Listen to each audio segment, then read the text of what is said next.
just started. You're in the middle of watching your video. I don't want to interrupt. What does that mean? The video's over. Let's talk on stream. Well, no, we're not. We're most certainly not going to be doing that. Again, video's over. Yeah. Please continue. Yeah. 1 second. I need to test something. Okay, that's interesting. The sound effects can in fact work as a soundboard for me because I can in fact make OBS does in fact hear the soundboard. Oh my. So every time I want to, I can just I'm so happy that I've been able to add this one. Can I? Oh, that's a preview. How loud is that for you guys?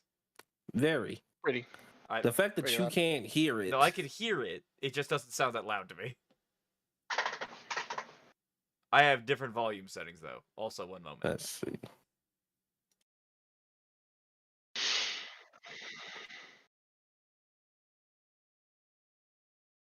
So we're hanging out on podcasts. Yes, we are hanging out and podcasting, but I move my mic closer to me when we're doing the podcast to try and get it to have a more consistent sound quality. Right outside your head, Philip.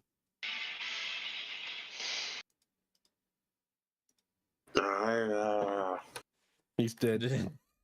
Those were most certainly not words, which is a bad sign. I'm here, though. This is a true statement. You are, in fact, still here. He lives! Ross, how loud do you think the sound effects I've made are? Yeah, that 2-second, what is it called? Ultra Instinct music was pretty loud. Alright, question. Does this sound any quieter? Not really. Okay. There's a volume control for the sound bar. What I'm going to do instead, though, is I will go into the settings of the server and I will adjust them to be quieter. You guys should talk about a thing while I work on that. Any hot wings and an energy drink? Yeah, the best question for me is, are we doing this on Twitch or YouTube this week? YouTube. YouTube, once again. The link to it is in the tweet. I heard that thing crack open. What you got there, buddy? A cold one. I saved my last energy drink for tonight. There we go. We can get more energy drinks. Alright, real quick. I've adjusted their sounds. How does this sound for you guys? Wow, I could hear it on top of this. It still sounds very loud. Yeah. I'm sorry, I did not realize how loud it was for you guys. It's a thing. Like, this isn't too loud. Right. Yeah. Then you hear me go, Hopefully you were this is being a not baby. a repeated behavior, you and this energy drink thing. It's not a consistent behavior though. It's only when shit is rough. I drink the bang, and that's more like just 4 cups of coffee crammed together. Oh Lord. Is that better? Half of it and then half of it later.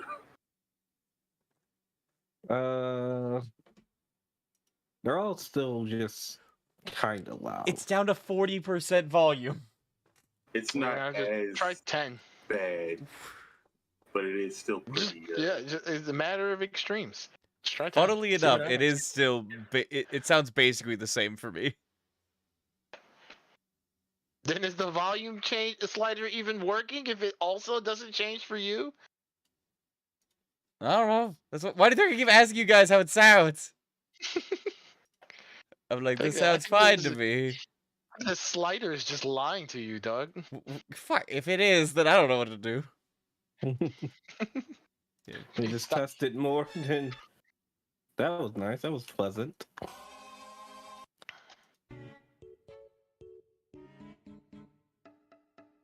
You said this was provided by Discord, right?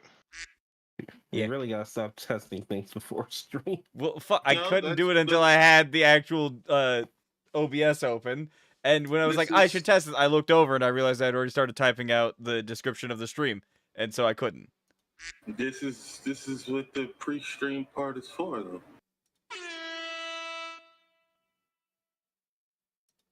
Anyways, enough of your soundboard before I take it away from you. Are you able to take it away from me? Probably Is not. that an option? I'll just remove you from the call. No. Also, we should probably actually be in the Uh. stream voice call instead of this one. Christ. What a right. No, it was talking about you're just becoming fucking Badger's friend with the sound boy, fucking skulker.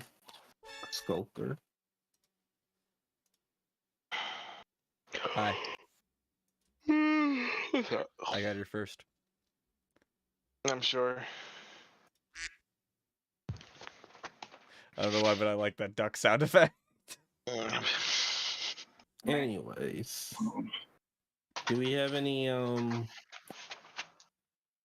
pre-opening questions or just random topics to talk about that we do? Yes, absolutely. This is already a follow-up from the conversation that you and I specifically shared earlier today, Maurice. Overly sarcastic projections just released a new video where Red, in her chair, in her high horse, a grand overseer throne, talks about a bit of a disconnect that she personally experienced when writing some of her recent work, and the disconnect comes from the fact that our level of normalcy with having a cell phone, a device used to almost instantaneously communicate with virtually anyone in the world, but even more importantly with our loved ones and close people, is something that like many of the people in the fantasy stories or the sci-fi stories that we see over the years, centuries even, of science fiction and fantasy don't leverage as much as we know how to in our modern day, despite some of them having the technology or at least the infrastructure to do it. And she found it fascinating. She even discovered, the conversation of topic to go into when she was like, "Wow, my own characters would probably have the situation resolved a lot easier if I gave them a cell phone." Essentially, that entire video itself is about an hour long. No way I'm going to cover it in so succinctly in only 5 sentences.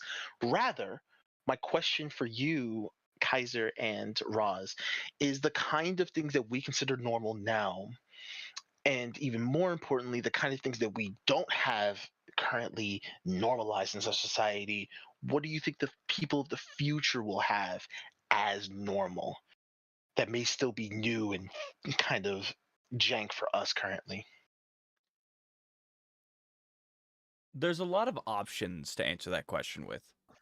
The easiest example is just faster travel on Earth.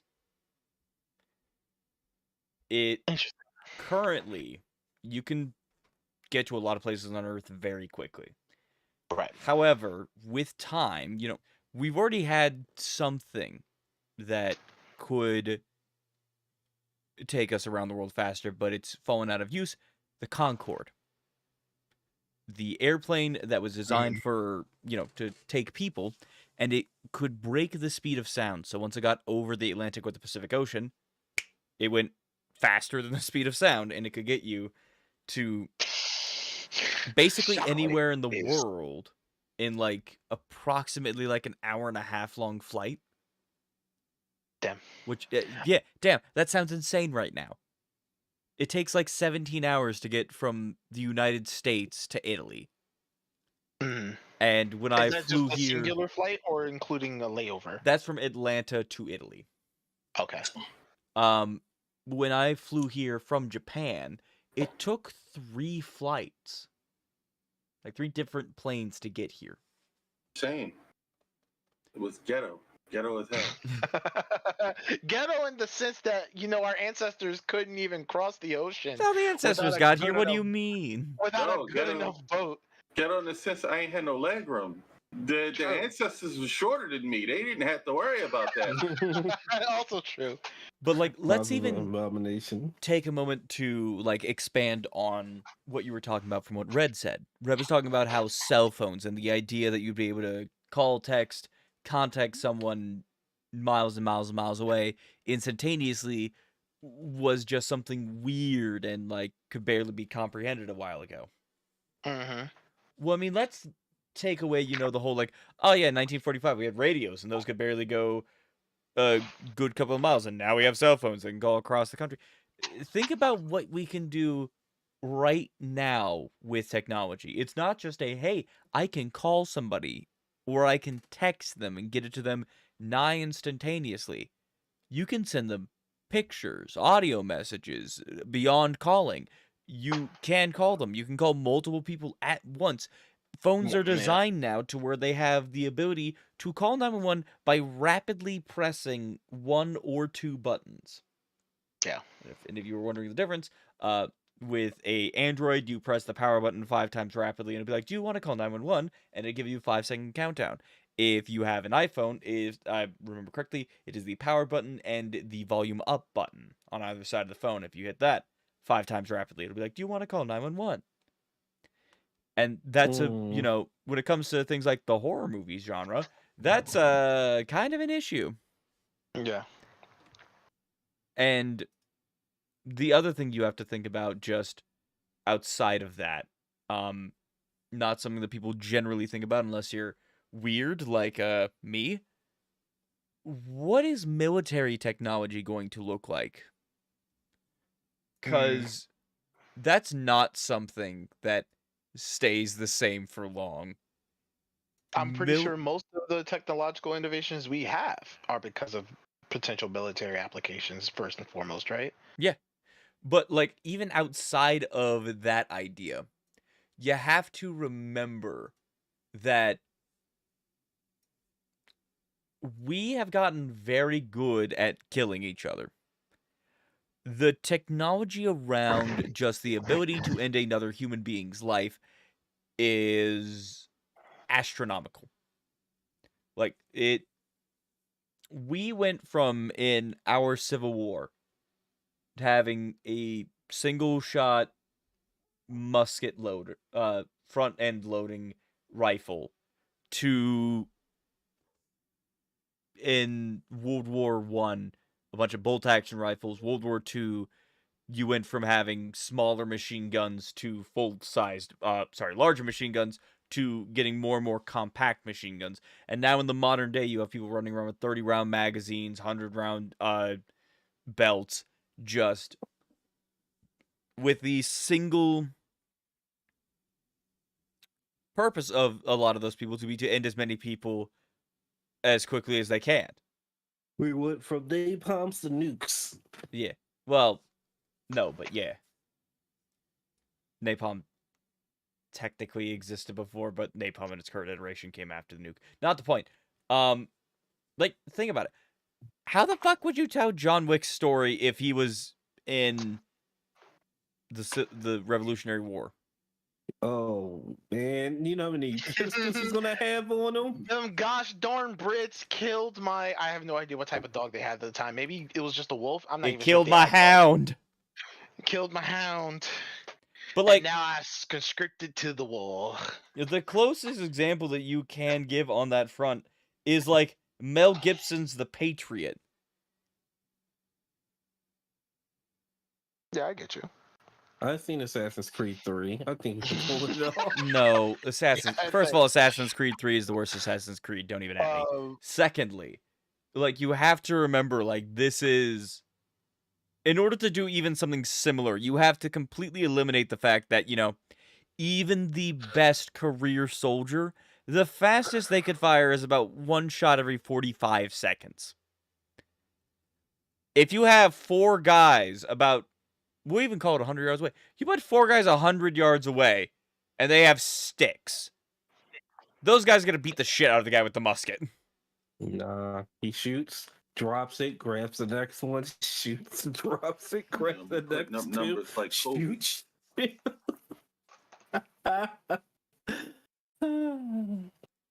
That'd be dumb as fuck. Exactly. And, funny to watch, though. Even if you pull it back less than that, the old Westerns, when you go back and watch some of those, you'll notice that, like, they don't have these grandiose shootouts that John Wick does. It's generally Clint Eastwood against like 12 guys, but he only guys. ever fights 2 of them at once. Yeah. The most Or you quick get drills and killed a whole lot of them. is, I think it was, John Wick. That's a vacation. The John Wayne movie would be a vacation in John Wick's world. yes. You're gonna need one. Just 12 guys? 2 more coffins. I believe he told him prep 3 coffins, but then he killed 4 of them in 5 shots. I remember however many there were, he fired 1 more shot than there were of them. Lord. And then he goes back and he's like, I do believe it was 4 people. And he walked by like, sorry about that, 4 coffins. And the old man is just saying like, hey, I bury the dead. The part of why I asked this question, and one of the thoughts that were going on in Red's video, I shared the initial cursory of it in our group chat together. I know a little bit about the colloquial term is XR technology, both virtual reality and augmented reality, and that for the last 2-ish decades, a little under that, it's still a very new technology. It's still kind of janky, not perfected. Obviously, Facebook's metaverse is a great example of how jank the virtual reality elements can be. But when it came to potential applications of our everyday lives, it gets more and more fascinating. Augmented reality, as an example, I believe even now you can actually use augmented reality to go shopping. If you want to buy a couch, but you want to know if it fits the overall feng shui or vibe of your crib, you legitimately could just hold up your phone, and the software, depending on what shopping site you use, will generate what that couch looks like in real dimensions, in that depiction of your corner of the living room.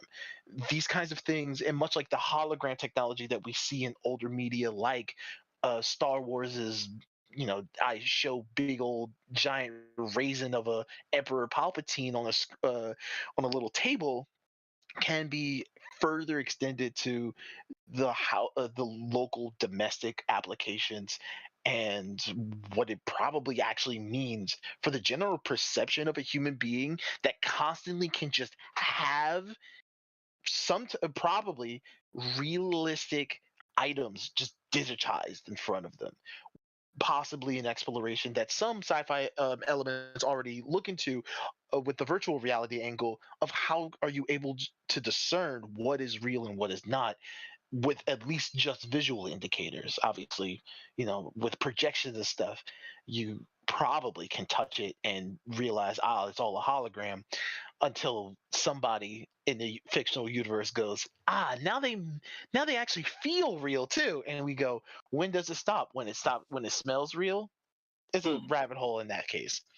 But it's still very fascinating to think about that this might be the kind of normalcy that our youngers will have in the future.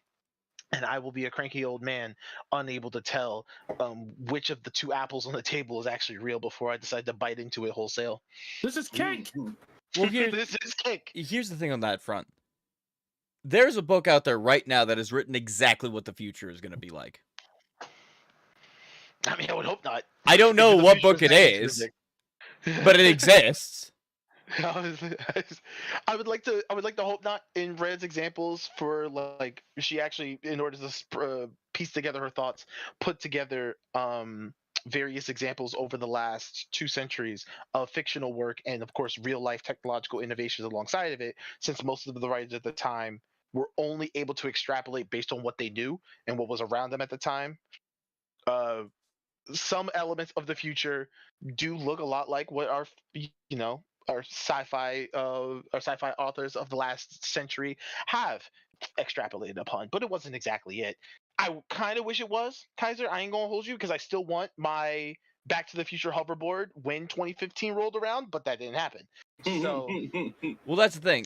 They got the years wrong, but if you look back at old sci-fi authors, they have in fact written very accurate to the times, like, descriptions of what the world will look like. Like, Yeah. obviously, politics and that stuff is very much off, but like technologically wise, they're fucking on point with a lot of this shit. Yeah, they most certainly were. So whether or not we'll ever actually be able to see the future, which is more likely than not, no. I think there was an article that was put out that if you're under the age of 40 right now, you have a decent probability of living to the age of approximately 140. Fuck out of here. That's not what I was promised. You're sitting like, no, I don't want 100 more years of this. I'm down. Listen, unless the traveler from Destiny comes in and bestows us the knowledge necessary, Shit, sure. let me become a guardian. Some Listen, giant all we space have to ball do is cure that the holds big infinite C. knowledge. Yeah, if that's Yeah. all we have to do. Apparently, AI has already cured that. Fuck you, But I AI. heard No, it the hasn't. government's taking it out next week. Rod, you're Oh, absolutely cry correct. me a fucking river.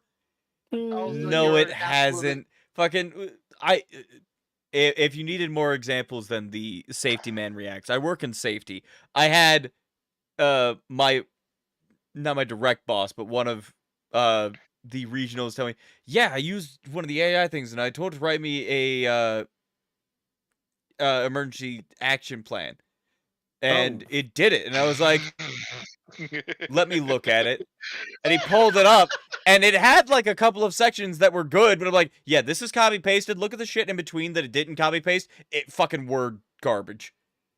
It just complete word vomit all over the page, and it's like, is this really what you expect? Because I've been working way too hard if this is what you call a good one.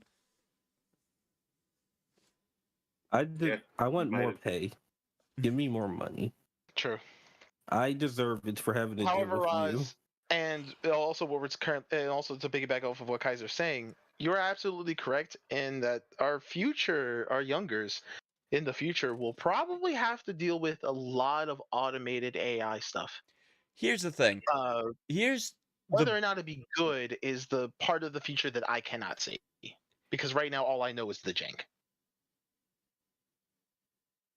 Here's the thing.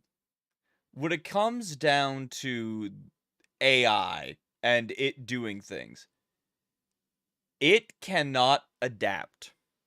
It's not something that type of programming does. All it is doing is it is analyzing things that it has found. Yeah, it can only not iterate, replicate. Yes, and that is the major difference between humans and the machines. We adapt. We think of new ways to do things. We improvise and we overcome. Yes. Improvise, adapt, overcome. March. The difference is AI can just know the thing that is, a way to have solved that problem. So when someone says, oh yeah, AI will cure cancer. No, it won't. AI is not going to cure cancer. If curing cancer was as simple as input data into a computer and the answer will be found like it's a fucking calculator, we'd already fucking have it. Well, I mean, also for our purposes, replication is not, or say a construct that can only replicate can't solve cancer, because cancer came about because we couldn't successfully replicate in the first place with our cells. Yeah. I doubt big machine's gonna handle it for us in that case. And in the creative sphere, I don't know why anybody would ever be worried. It was like, the robots are gonna take over for writing. We're all gonna be watching AI movies.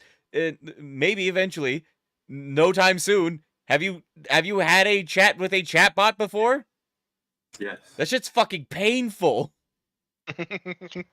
It's sometimes the endearing kind of cringe, depending on which AI bot you're chatting to. You have a much lower level for when things become endearing. Incorrect. Have you met Tom? I have a wider range of compassionate endearment.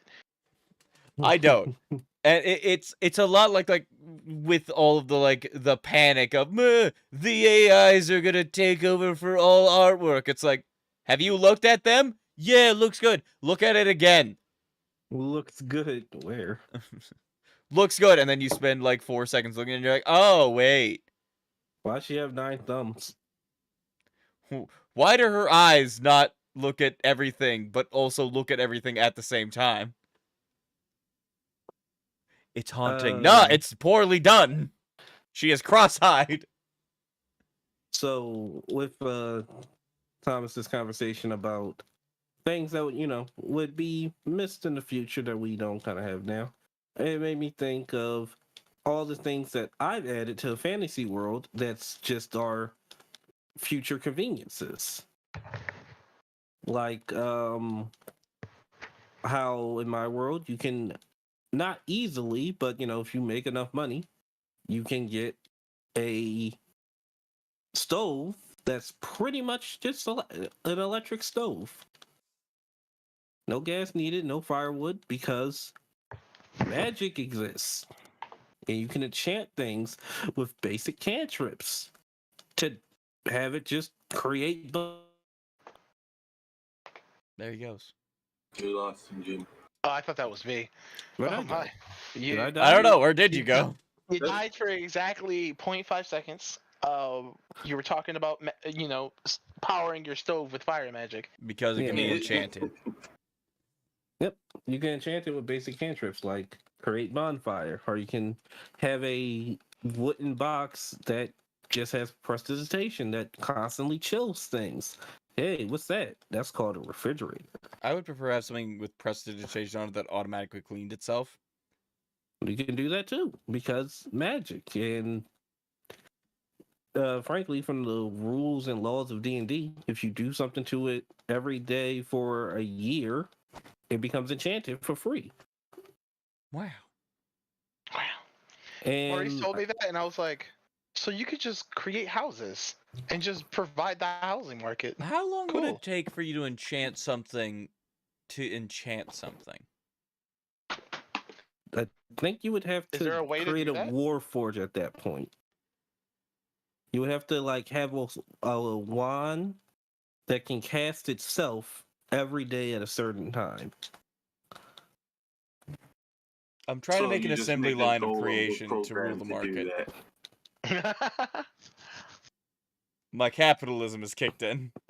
Yeah. I was say, at that point, if the sticks never stop creating, wouldn't you just overrun the universe with magic sticks that would keep multiplying by keep going up by an exponent of 2? I mean, if you make a wand that makes a wand, then kinda, yeah. I think the world would collapse at that point. Look, I it's think golems being would taken become over super constantly. popular. Golems are already popular in magical worlds. There's a plane in Magic the Gathering called Kaladesh. It's actually the plane where Chandra's from. You wouldn't believe it because she doesn't feel like it at all. But on that plane, it's just a bunch of technology made of magic. It's really cool. And I feel like more fantasy worlds should have this stuff. Like, even if the poor people can't have it, the rich would definitely have indoor plumbing, a refrigerator, an automatic stove.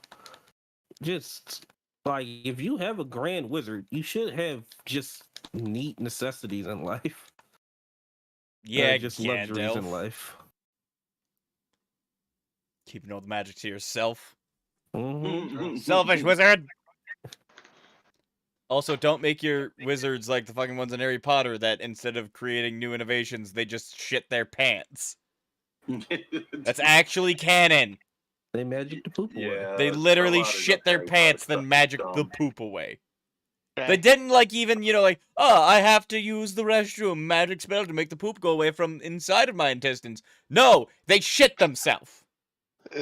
No, correction. They shit on the floor, but yeah, they shit themselves. A similar thing happens in the Elder Scrolls. Some of the Dark Elf wizards of the Morrowind, they just magic their poop away. I'm not sure if they lay the poop out first, but they definitely magic it away. Why? Why is that a thing that everyone's like wizards would do? Is that the thing that people feel like they would do as wizards? Yeah. You would just magic your poop away. Convenience. Stop. Pause. Hold on. Have you ever shit in the woods? I do. No. Nor do I don't go anywhere I that's have not to toilet. if I could just magic it away. or if you could magic it out of your intestines, maybe so long as there weren't adverse side effects. But the idea that people would just stop, drop, trow, and shit is the most ludicrous fucking idea I have ever heard. I do it now. To explain it to you, it all comes because all of that stuff is based off of medieval fantasy, and apparently people want to go back to the time of chamber pots and the bubonic plague because people was throwing shit in the streets all the time. Yeah, They they at least threw went to the shit in chamber the streets, pot. and there And were they didn't people wash their that cleaned hands. that up. Yeah, it And doesn't get rid of the smell of the Yeah, germs. but now And it's they're all- magic. Now, magic. This Look, is why I don't look. like Also, medieval allow me to times. point out that even J.K. Rowling knows those fucking wizards were stupid because you know what all the fucking they have all across Hogwarts now? Fucking toilets! Bathrooms. Although, you know, I was still just magic. girls keep dying in them, so Yeah, are they I don't think really it's that much useful? better. Also, how the fuck does the snake know how to use those, and how is the opening to, you know, the basement with the basilisk in it in one of the bathrooms when the bathrooms weren't there at the beginning of the school? Someone did some plumbing on purpose. Did That's they right. did they hire an additional racist plumber to go along with That's the right. former racist leader of the school? Exactly. Probably. He was upset that they used bathrooms, so why not trick them by installing the bathroom right to a basilisk? We're just gonna House. have to do a Harry Potter wham at this point, guys. I'm not. I don't want to. Their fans will I'm show gonna up make and they'll be like, all of "Man, you." you're just a hater," and it's like I do hate it, but it's not because I hate everything. Congratulations, you're right. Congratulations, I do hate the story. Your author is a turf. So, uh, Anyway, I ain't gonna hold you. speaking I of think it's been about 30 authors, years. If it's been about 30 or so minutes, we can get started. it has been 31 minutes Oh. and 53 Oh. seconds. My innovation for my story. I never said it. That's right. Therapy. I think that would have solved my entire story. Possible. Doesn't exist. Honestly, hold on. No. Wait. Roz is cooking. Let The him modern cook. No, the modern concept of mental health development has only been a thing in the last like century or so. So yeah, the kind of normalization that comes with what we experience now presumably would be a lot better and readily more available in the future. That's of course, you know, a more societal political thing instead of just technological application. But shit, I could hope.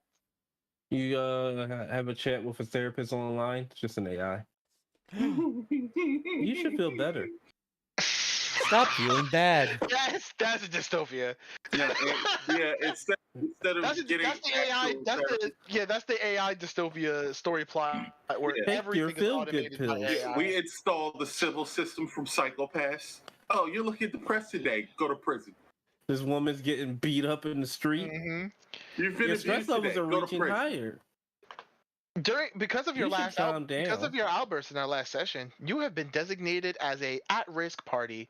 Hiring the authority. The authorities are arriving on your location. That's exactly Uh-oh, someone's in Psychopaths. the red. Looks like we gotta blow them You are up. now But hold considered. on. You are now considered a danger to yourself and others. Go to prison. Go to To prison. Do not prison. pass go. Do not collect 200. Fucking love psychopaths. Because the thing is, that system was new, shockingly. And They all- everyone's just chill with it. They accept that system very readily if it's new. Because as long as you wasn't stupid, well, as long as you wasn't depressed, you were fine. You know, everybody's like, I'm not depressed. I don't have any issues with me. That puts my hue in the red. I'm in the nice, cool blue. As long as I'm not stressing about exams, I don't have to worry about going to prison for being depressed. Uh-oh, someone's upset. Here's some pills for you. You Thanks, see, robot. here's the issue with me saying things that I've added in my stories. Spoiler alert. Most of my stories are in fact Spoiler alert. sci-fi. So the answer is yes. Yes, and a lot. So I am more than happy to say we can get into the thing. Okay. My story is summed up to God needs therapy. Same. Well, look, I'm just going to tell you right now, my utopia has therapy, so remember to add that in. Especially with the, the brother eye, the most important thing. Especially with how many I wrote fucking that down. the Utopia stories are, the main bad guy is just the singular sad boy. It's like, the society didn't make me happy, therefore I would destroy it all. It's like, all right, calm down. Sometimes you got to start over at the base and What's rebuild with the this house because the sassy floors are too lost rotten. You can child? keep going. Let's calm down, Kefka. Now, Speaking of Kefka, you're all segue. terrible transitions. Speaking of terrible transitions to the actual main point. Kaiser, I would like for you to start with us. All right. So, WAMM Jam, number 36. The visual versus the written medium. So, we talk a lot about, movies, books, TV shows, movies. Talk about all of them. But there are a couple of very distinct advantages and disadvantages of both that we want to take the time to talk about now, especially since, while none of us are experienced filmmakers, there are definitely some advantages that we are able to see since we are all peoples who are, putting a lot of time in the attempt to make our own stories by written mediums. So I didn't want to interrupt you, but I have to let you know I am an experienced filmmaker. I was in the backdrop of an episode of The Wire. True. I played the young version of a Japanese baseball player in a movie when I was a child. I used to do theater. I used to do theater. All right, so we According do to technically have some visual medium experience. According to rich people in their resumes, we are all experienced filmmakers. We can I make a had movie. absolutely no filmmaking done when I was doing that shit. Listen, the moment I was able to control my own blocking to make the most impactful character for my audience, I would like to consider myself an expert filmmaker. Yes, thank you. I will sit right next to Scorsese and right next to Michael Bay, dap them both up as I then get up, excuse myself, have to pass by, Michael Bay in order to get into the main lane so I can go collect my Oscar that I won against both of them in.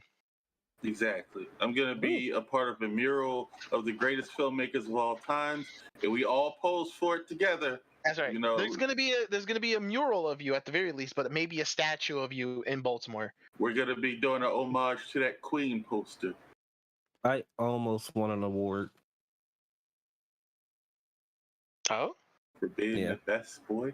very nice. It was during theater. They just wanted us to do something small, so they gave us a picture from a magazine, and they made us write a scene to it. And they liked my scene a lot. And I was about to go into the next stage to be one of the people who can win an award, but then I got sick and I missed it all. Damn. Rob, That's I called was talent. I was in a scene wherein I got hit by a baseball, and I was supposed to cry because it hurt. But you toughed it out. No, And then you did. the old man actor didn't actually hit me with the ball because he's like, I don't want to hit this kid with a ball, and I just kept like looking at it like, that didn't hit me. No balls. It got to the point that eventually the actor did in fact fucking bean me with the ball, and so I started to cry. That's what I'm literally about to say. And so he was trying to do his lines and Get explaining to me, no, murdered. it's okay that it hurt because I can't remember the reason for it. And I'm supposed to have a return line. And I kind of just looked at him like, ow! I can see that your acting chops have improved since then. Very much so. The Classic. idea alone of Act you in just- pain, but I'm not. I hope they kept that in like the extended cut They director's got a cut new version. kid. No. That's I'm funny. still in that movie. I eventually did the scene. Oh god, I want to see this movie. I don't even remember the name of it. Don't worry, I'm sure your mom does. We'll She does. we'll hit up. She's told me the we'll name hit like her up. 4 or 5 times. Every time she does, though, I forget it almost instantly. That we'll watch and review for Wham. I'm gonna tell you The singular scene. That's right. Just get their That's kid great. actors, man. Can't fucking trust them to do anything, right? Actually, that would be a topic. Child acting. It's great. The highs and lows of it. There's Ooh, highs. the Right now. lows. Okay.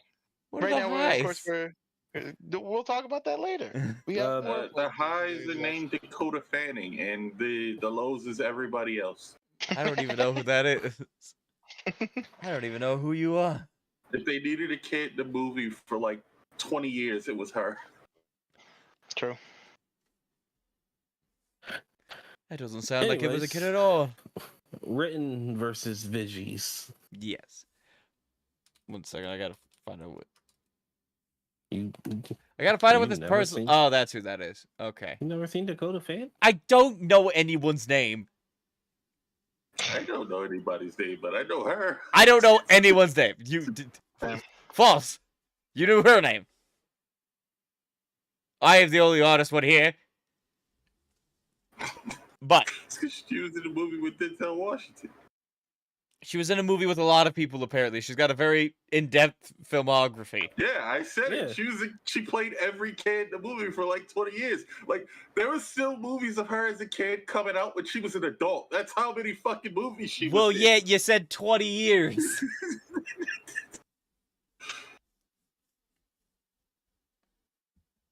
Anyway, enough of Dakota Fanning. Enough of Dakota Fanning. Back to the topic.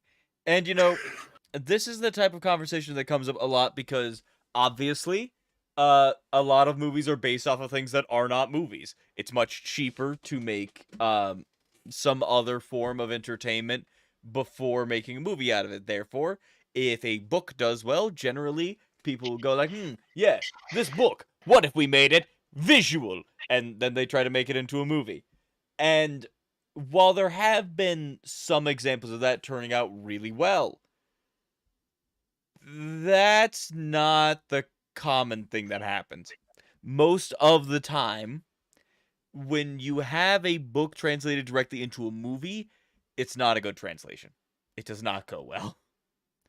And that's not really like, movies suck. No, that's not what I'm saying at all.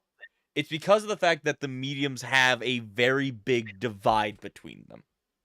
And despite the fact they're literally going, oh yes, this is John. John is going on an adventure. We're going to watch John go on his adventure.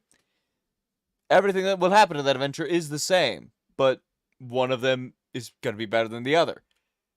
And I don't know if any of you guys feel like jumping in at any point in time. Please feel free to do so.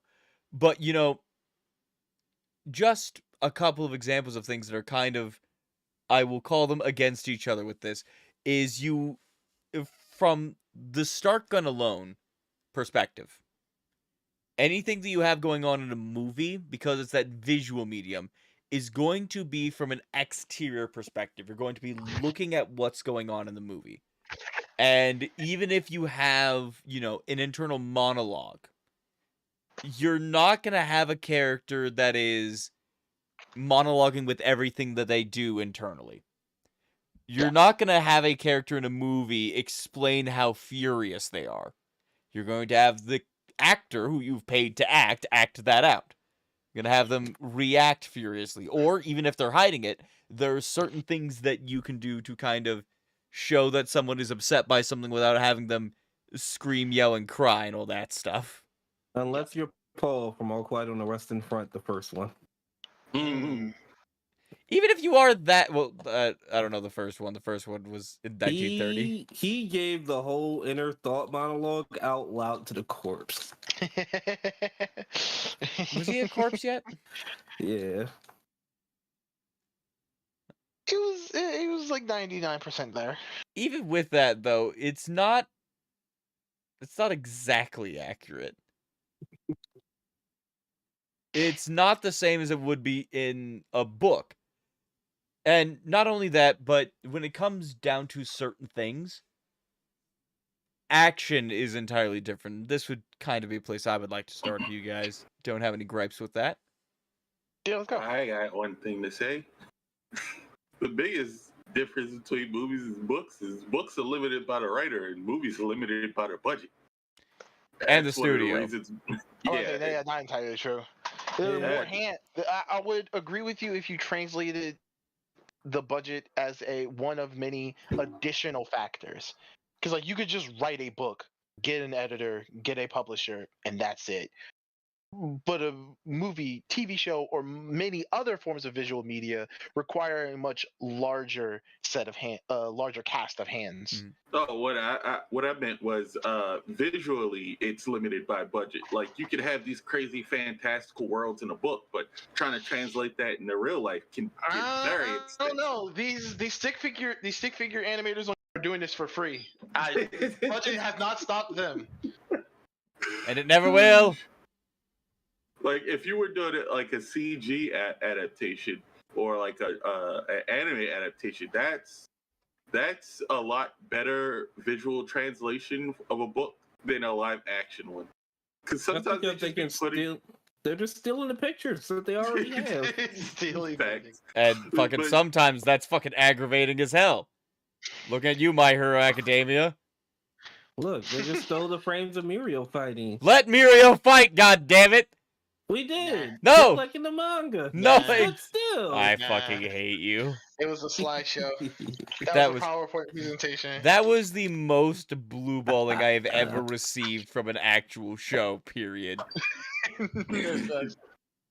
Naruto had fights that lasted for like 7 episodes and had fucking 6 flashbacks of shit that we literally just watched. That shit was less blue bally than not letting Lemillion fight. But they also made it look Looney Tunes at times. Yeah. I heard the sound effects. You remember that look on Pain's face when like Naruto threw a punch and it was all the wind? Just like his skin was blowing off his skeleton. Or he throws that punch, my pain is still greater than yours. Thanks, visual media. Thanks, visual media. And action.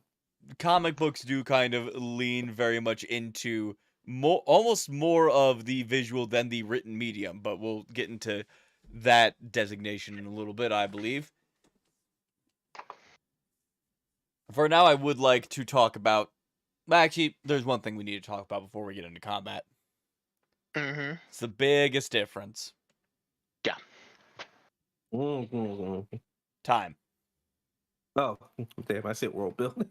Well, world building does fall into time. It's time/pacing. Movies have approximately, I'm just going to go with the round number, 2 hours. Oh. There's some with a lot less time than that. There's some with more time than that. The second you get to 3 hours, though, you're going to have people sitting there like, 3 hours? I wanted to have a day. Acting as though there aren't 21 other hours in the day. Commitment. Listen. I'm asleep for a lot of them. I'm sitting in an uncomfortable chair sometimes. Yeah, you're generally sitting in an uncomfortable chair at your desk. Shut up about it. Nah, this is literally what you do, but in a different space. I don't know how you read books, sir, but I read books laying on my belly like a giggling schoolgirl talking to my crush on the phone. I can literally see you doing that, just kicking your feet back and forth. That's right. Kicking it back and forth, everything. Hair swooshing because I just got out the shower. So what do you want to talk about? That's right. It's like, ooh, what's going to happen on the next page?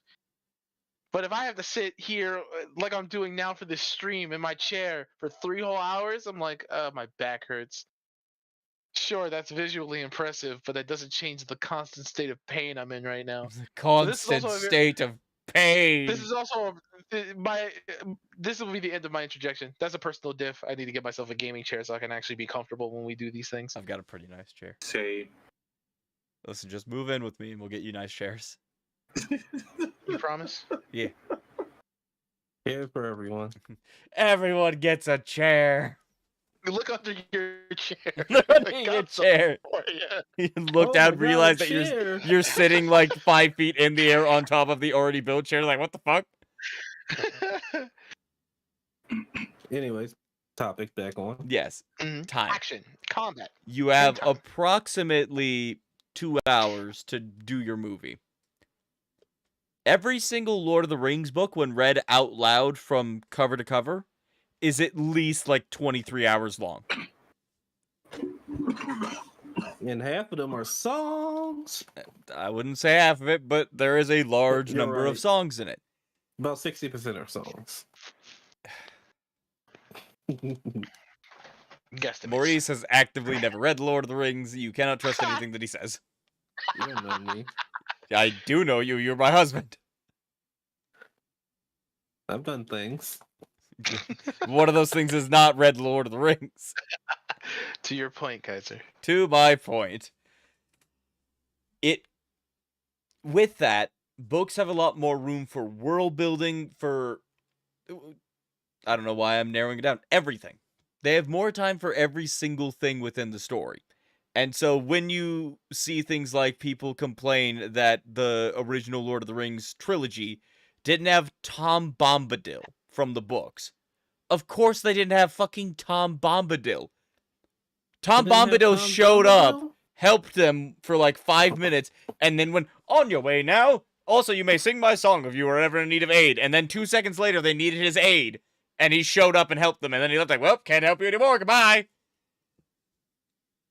Thanks, Tom. You're welcome, buddies. The I only think he's purpose getting of an MTG Tom... card. What?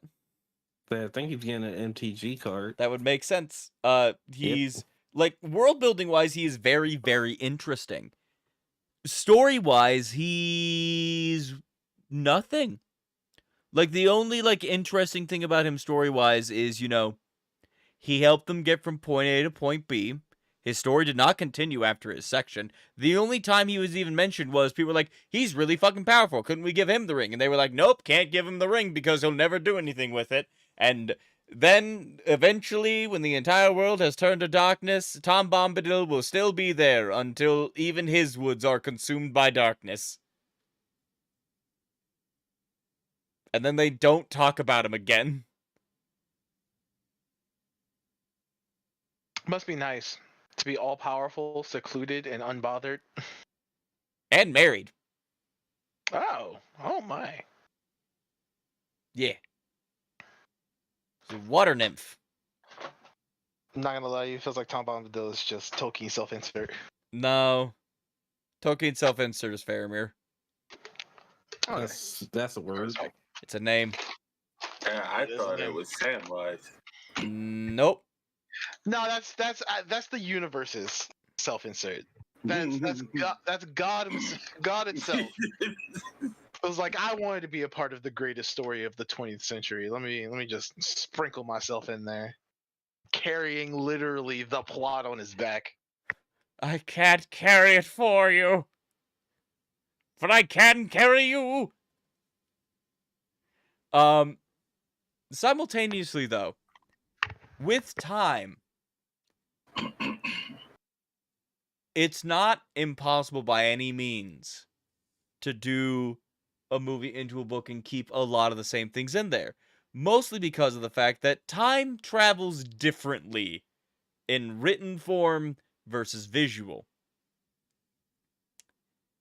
If I have to explain to you the way that someone steps in, throws a jab, feints the jab though, pulls it back as the other person goes to block, and they bring their sword around in a slash, even in that very quick description of it, without any type of fluff whatsoever, that took way longer than actually, you know, throwing a feinted jab and bringing it back around in a slash. It takes less than a second to do that, especially if you're doing it very quickly. Yeah, I've seen anime. We're not talking about anime right now. But within that, that's one of the gets into the advantages and disadvantages. Is time makes it difficult for you to do everything that happens in the book world building wise, but there are ways for you to still improve based on the fact that you can do things much faster. And to get into that, I would like to start with combat now that I've gotten the time one out of the way. Unless anybody has anything to add to time. Absolutely not. I've just been being your hype man, I had my mic muted, so when you were like, time, I was like, time! Combat, combat! That was not being helpful. Let's proceed. So, already touched on one of the things. Combat is going to take way longer in books than it is in visual. The only time it's going to take less time is if you do the thing that I hate, which is you go, and then combat began. Here's the results. It's like, how did we get here? What do you mean, end. here are the results? Here are the results. What happened?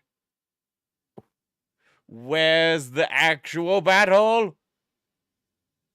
Looking at you, fucking There was no fight. Dune. There's no war in Ba Sing Se. There's no war in war. Ba Sing Se. Oh my. And with shows and movies, it's less daunting. Because with... I'm going to make a very general statement. Sure. Most people don't really know how to fight. True. Like ourselves? Yeah. Yeah. Probably not. Like, I've done kickboxing. I was in the military. I practice HEMA. I know how to use a sword. I know how to use a knife. I know how to use a dagger. I know the difference between how you use the two. I know how to use a long sword, a one-handed sword. I, again, can't do kickboxing, grappling, boxing itself, wrestling. I know these things.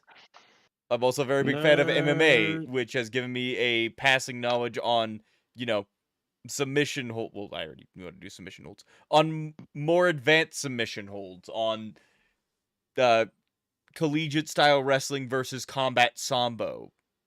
And various other parts of martial arts that are very popular within those circuits, right? Yes. He's a Muay nerd. Thai. So I know these things, and I know how to talk about these things, and how the mechanics work of, you know, doing these styles. I have a better understanding on what is possible. Here's the thing. Sometimes it doesn't matter what is possible. Sometimes when you're writing, if you think something sounds cool, write it out, pause, take a step back, think about it. If you can picture it working, some people are going to be able to picture it working too. You don't have to be me where I will I'm a freak. I own 11 swords. When I'm writing... You don't have to be Kaiser, because don't worry, Kaiser will be Kaiser, and he will bring your work to us in WAMM and go, here's why this didn't work. And you'll go, huh. Well, But it was cool, though. Well, that's either world-shattering, disappointing, or pretty neat. I'll keep that in mind. Yeah. But, like, I own enough swords that when I'm doing combat, I will physically pick up whichever sword most appropriately fits the weapons that are being used, and I will just swing them around. And if necessary, I will grab someone who lives in my house, and I'll be like, hold this, and just put it in this position, and then I will go through a motion with them. And it's like, yep, works, or nope, doesn't work. And then Chloe screams, "Ah, he's gonna cut me!" Chloe does always scream, and it's just like, you're literally nowhere near the blade. Ah! Danger. I will be sitting there, and I will bring the sword from the floor to my shoulder, and she will go, ah! It's like, what? You're not in danger. It You felt almost like I'm... decapitated me. Kawaii. Yeah, sure. For me, Sure I about am. that? You sure about that? You sure about that? Are you I've always sure been about a that? visual media person when it came down to fights, because I've always been under. If it looked cool, that's good. That is the trade-off. Is once you get So- into visual mediums, listen, I'm going to be honest with you. Hollywood does not actually know how fighting works. We need more Mhm. retired MMA athletes going to Hollywood and being like, that's not how kicks work. But it does come with a downside of me being a person who's used to visual media trying to write, of trying to describe how something looks good. Yeah. It's quite difficult. Like, if you've ever tried to write out a Tekken fight, you won't get there. You blow your own brain up. I mean, part of it is it plays on this old hypothetical question of, like, how do you describe color to a blind person? how do you translate?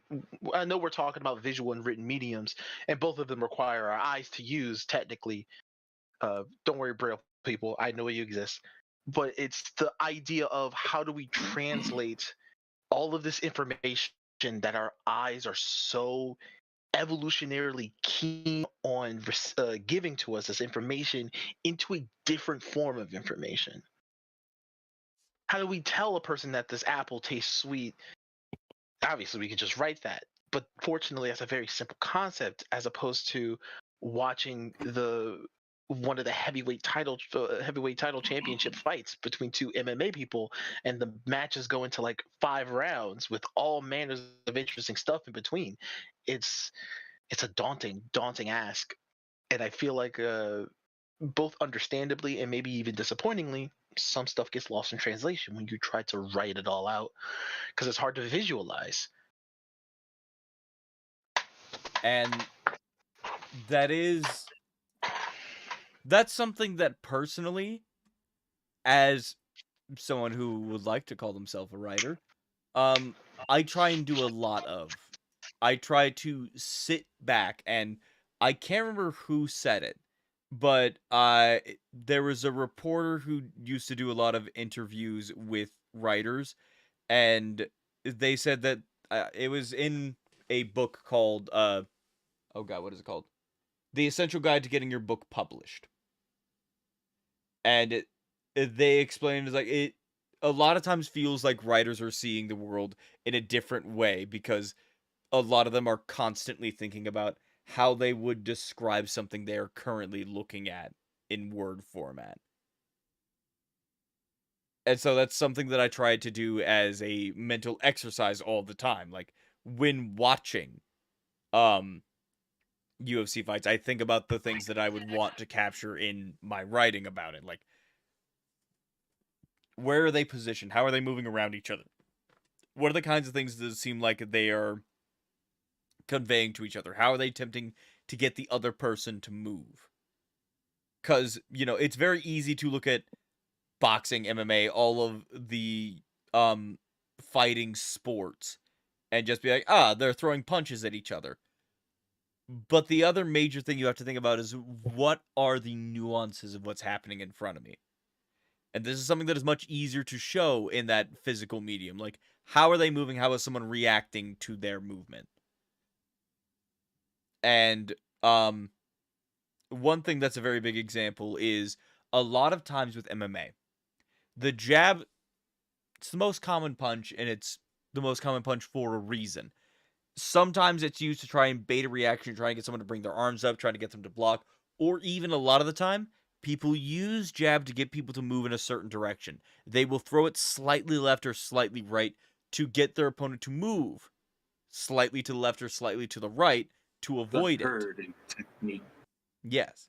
And, a lot of times if you're attempting to get them to move to your right, their left, you're trying to bait them into moving that way so you can throw a hook at them.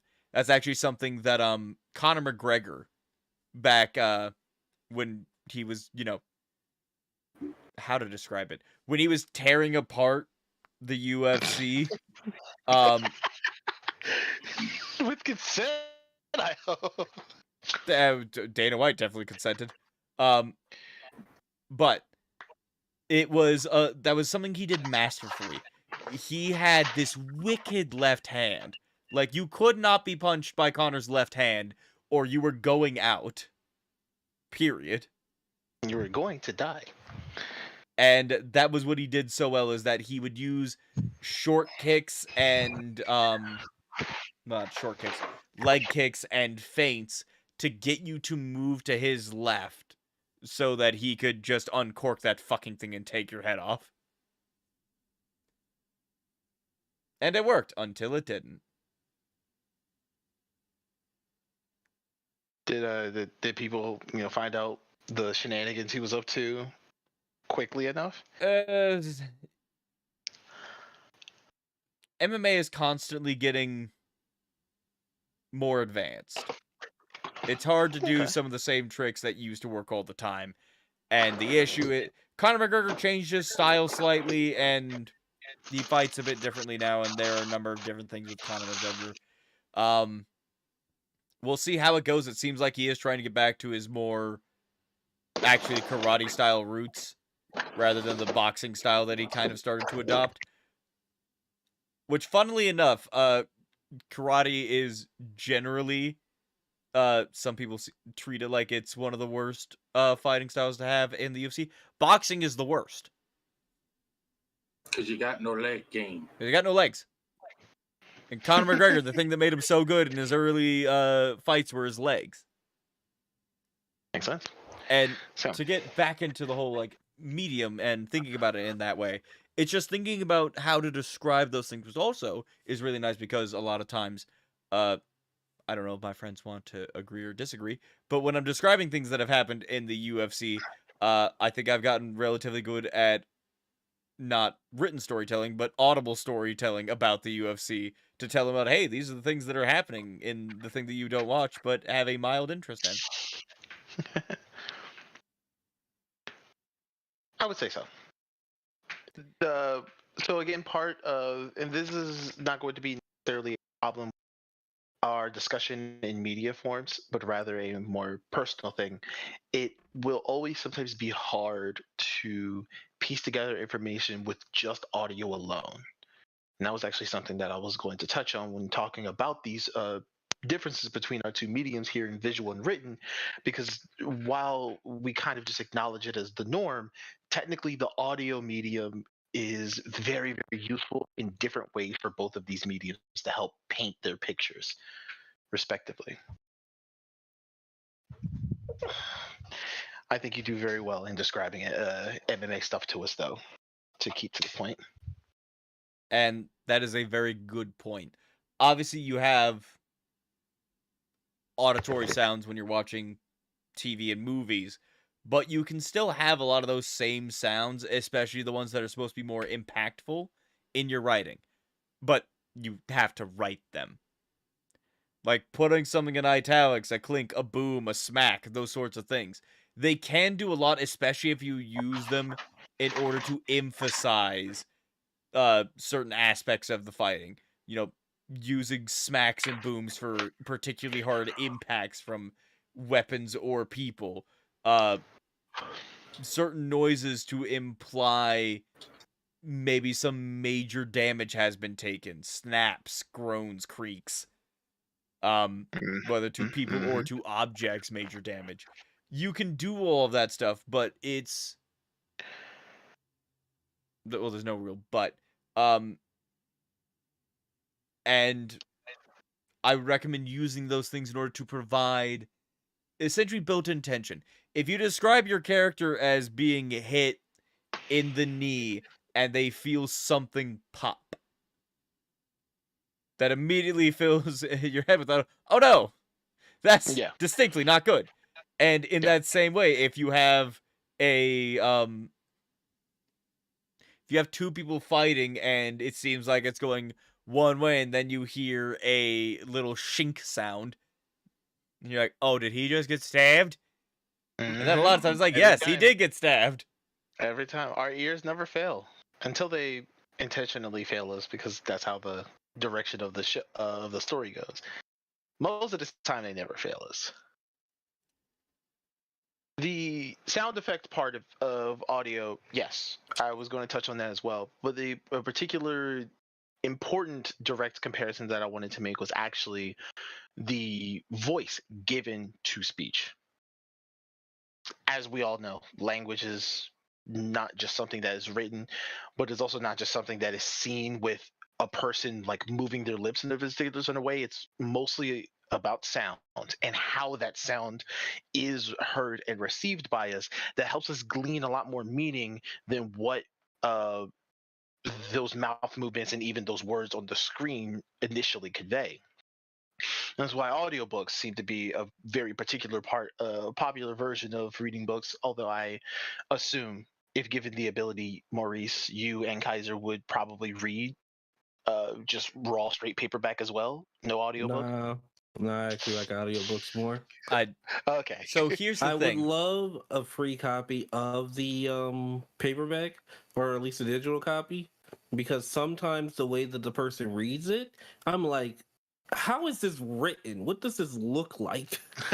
Okay, so that's a more curiosity thing. Kaiser? I do prefer audiobook. Here's the reason though. Mm-hmm. I know you guys know this is more so for the stream and viewers and for future posterity. I am very, very dyslexic. Like, I Yes. have trouble reading for extended periods of time, and audiobooks allow me to enjoy books more because I'm not sitting there reading the same page a multitude of times just trying to figure out, did I read this correctly? See, Fair. I too am in a similar situation. I suffer from a condition called being fucking lazy, so I don't want to read all the time. So I just Hey, listen to it on that's YouTube. not my issue. Chronic That's and where I saw it coming debilitating. from. That's what it was. My point I think is you should that listen to more audiobooks while you draw. because Yes, I do. because language is vocal, but also a combination. I believe. Hopefully, I'm using this correctly when I bring up that D&D term, somatic, the use of hands and such, or the use of body language. In the visual media, because we don't see what is written, we get to only rely on the visual information of how they're moving their lips, possibly any additional body language that comes from their face and their hands, but then also the words themselves that help add clarity to otherwise what is just pantomiming we would see normally. It is quite funny in this my example. This is a common criticism of modern Pokemon games. You add cutscenes but no audio, and they just look silly. On the flip side, the written media, obviously because we have a written version of our language, much of its meaning and understanding with individual words and whole sentences can be understood just from reading a thing, but often how we say words are almost just as important as what words we decide to say and what words we decide to use. So tone and a lot of the contextual nuance can sometimes get lost without the help of that audio.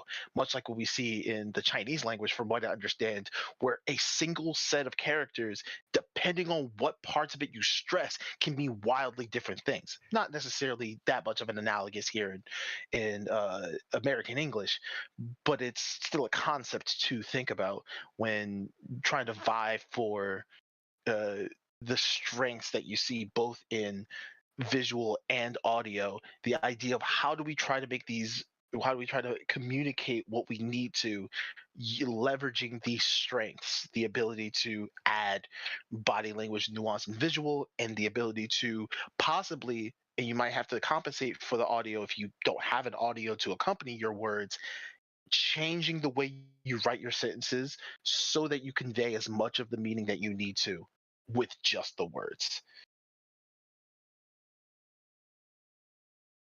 Yeah. I believe my example, one other example to highlight it doesn't sound as clear to me as I say it out loud. I believe it's the Iron Giant that has the iconic phrase, "You stay, I go." Mm-hmm. Yeah. Yeah. And when you read that on a piece of paper, that's just for it means kind of nothing. But the way it's portrayed, "You stay, I go," and your tears running Thanks, Vin down your Diesel. face. Gotta have a handkerchief nearby to make sure that you don't fall to your knees under the emotional weight of what you just word/watched, since The Iron Giant is a movie that I'm specifically referencing, maybe not the original novel work. But I will say some people have the audio aspect is very, very powerful because some people have the uncanny ability to make the most mundane things sound so fucking interesting. Because I've True. recently gotten into listening to this girl. She does like mukbangs and stuff. Well, woman on YouTube, and Woman. while she's doing her eating stuff and trying the food, she has like 3 or 4 different channels, but the one I've been listening to the most is hers called Baking and Mystery, Baking and Murder, or something like that, where she like goes over whatever book she's been reading or movies, and she'll be describing the movies and stuff, and I'll be like, damn, these movies sound good as shit. Let me go watch it real quick. Stop the video, go try to watch the movie. Oh, this movie fucking sucks. This shit's It's terrible. like, damn, the way Oh she man, she described lied it, to me. the way I she mean, described it, right. it's like fucking A1. And then I go watch it, it's like, oh, it's boring. I It's think like you're when distracted. my older brother, he would describe a joke or something from a TV show, and I'd be like, damn, that's hilarious. Let me go watch it. No, this fucking sucks. I prefer your version. Well, I mean, even in your example there, it harkens still a lot to some of the oldest parts of storytelling, where it was we were just talking about the story. We didn't have it right. We didn't have it written down until a blind man named after a Simpson wrote down the first piece of story ever, allegedly. I honestly, it sounds absolutely apt for you to be immersed in how a person, as a vehicle of expositing, helps shape that narrative through their speech. But of course, there's also that visual component because you were watching a video, so you were watching her, the way that she moved, not only her face, Actually, her no. lips. Most of the time, it was just the way she changed the tone of her voice and the inflection she put. Because most of the time, I would have one of my references up, and I wouldn't even be looking at it, and I'd just be sitting there drawing. And sometimes I would have this issue where I would go into I hyper focus mode, and I would tune her out, and then I would come back because she said something like completely out there. I'm like, what the fuck? How did we get here? Then I had to rewind the video. I get it. I get it. I got you. Yeah. That is actually very nice. Picking up what That's you're it. putting down. That is pretty much the distinction that I wanted to talk about with what I believe is a strength on both sides, as audio seems to intersect with these two in very important and different ways. Mm-hmm. Yeah. And to touch on the kind of final point I want to with combat specifically, it is actually something that Maurice spoke on earlier. Sometimes with combat in shows and movies, in the visual, it doesn't matter. A lot of it just doesn't matter. If it looks cool, some people buy it. It's very gotta look difficult to cool. write something that looks cool when you're writing it. A lot of times you can do it, but it does take a particular set of skills. And sometimes, even something that you would find interesting, you could give it to someone else and be like, meh, boring. And so combat in its general sense, it just, no matter how you do it, it isn't going to please everybody. In fact, that's why I mentioned it. I hate it when people skip combat entirely. I'm like, you have so much you can do from the nonverbal storytelling by doing combat, and by removing it, you entirely deprive yourself of showing how people are in a stressful situation. Because there's nothing more stressful than someone attempting to take your life. True. Fuck your life. Sorry. Bing bong. Big bong. Fuck your life. Look, if you Sorry. ask some people, it's easier to fight a person to the death than it is to ask a girl out. That's a pretty common trope, actually. But like, Like, sir, you just murdered 30 people. No, I killed them in a war in self-defense. But you can't ask your crush out? What if she says no? I don't know, punch her. I don't know, punch her. That's how you've been Sounds talking to me this whole time. You've been Sounds like punching an me in the actual nose a bunch. sounds like an actual conversation between two hardened military dudes. I don't know, punch her. Fucking. I sure hope not. Don't worry, she's in the military. She'll That's punch. even worse. Punch her. What if she punches back? And this how I mean, Vikings she spoke likes to you. each other. Anyway, What was that dumb book? The Wolf of the North. that was one of the books we read, yes. Yeah. I don't think we talked about that one on WAMM. I mean, we ain't missed much. No. But like, in some people's perspective, cough Roz, I don't remember the one that told me about this cough, but some people don't think combat should last more than a couple of paragraphs. Oh, I'm not. We're not even going to talk about that person. Let's just. we can't call people out. We're not calling them by name, but I just want it noted that someone who is friends with our group said that it should only last a couple of paragraphs. We are not friends. Some previous associate with this group, the particular members of this group, said the combat should not last more than, what, 2, 3 paragraphs? Yeah, everything should basically be a one shot. And that's A ridiculous. one-hitter Like, quitter. here's the thing. Has anybody in this call ever been in a street fight? Yes, countless times. Great. How many Several times does the times. fucking John actually go down after one punch? Depends on who they are. No comment. I've never had them go down in one punch. I'm not legally allowed to say. I hit hard, too. I grew up in the hood. We got jumped. We didn't fight a Sean before. Yeah, it was no fighting fair in the hood. Alright, I I can grew up tell in you different something. areas. Most of my fights were one-on-ones. I don't go there.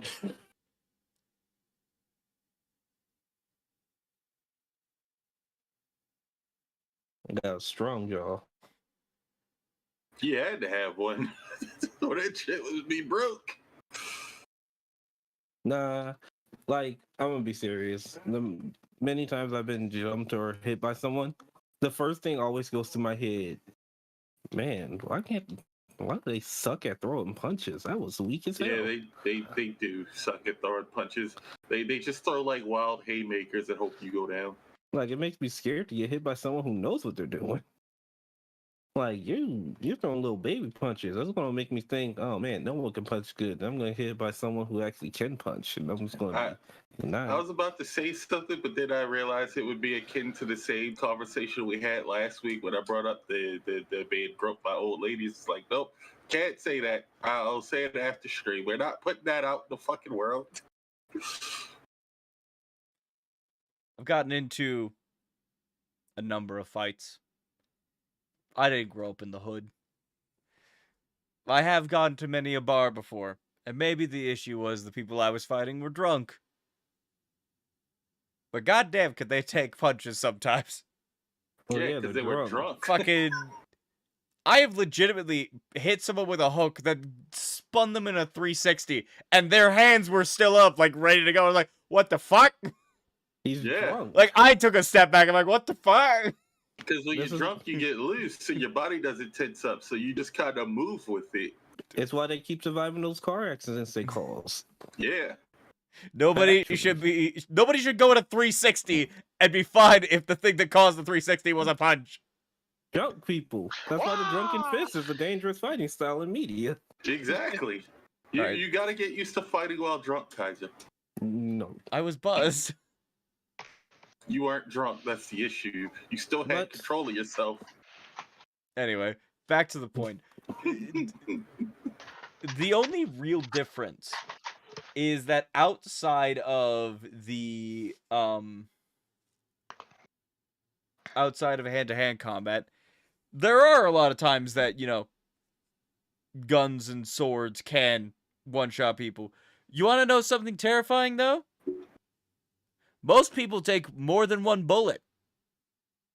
Most people take more than 2 bullets. It can take 3, 4, 5 bullets in order to actually end somebody in the fight. That's great. That's great 3, news. 4, 5. After the first one, it should be over. That's great news for the common man. For if I ever do get shot, knock on wood, I have some time to alert the ambulance and get me to a hospital. Yeah. So that's the thing. It all depends on where you're shot, what the caliber is.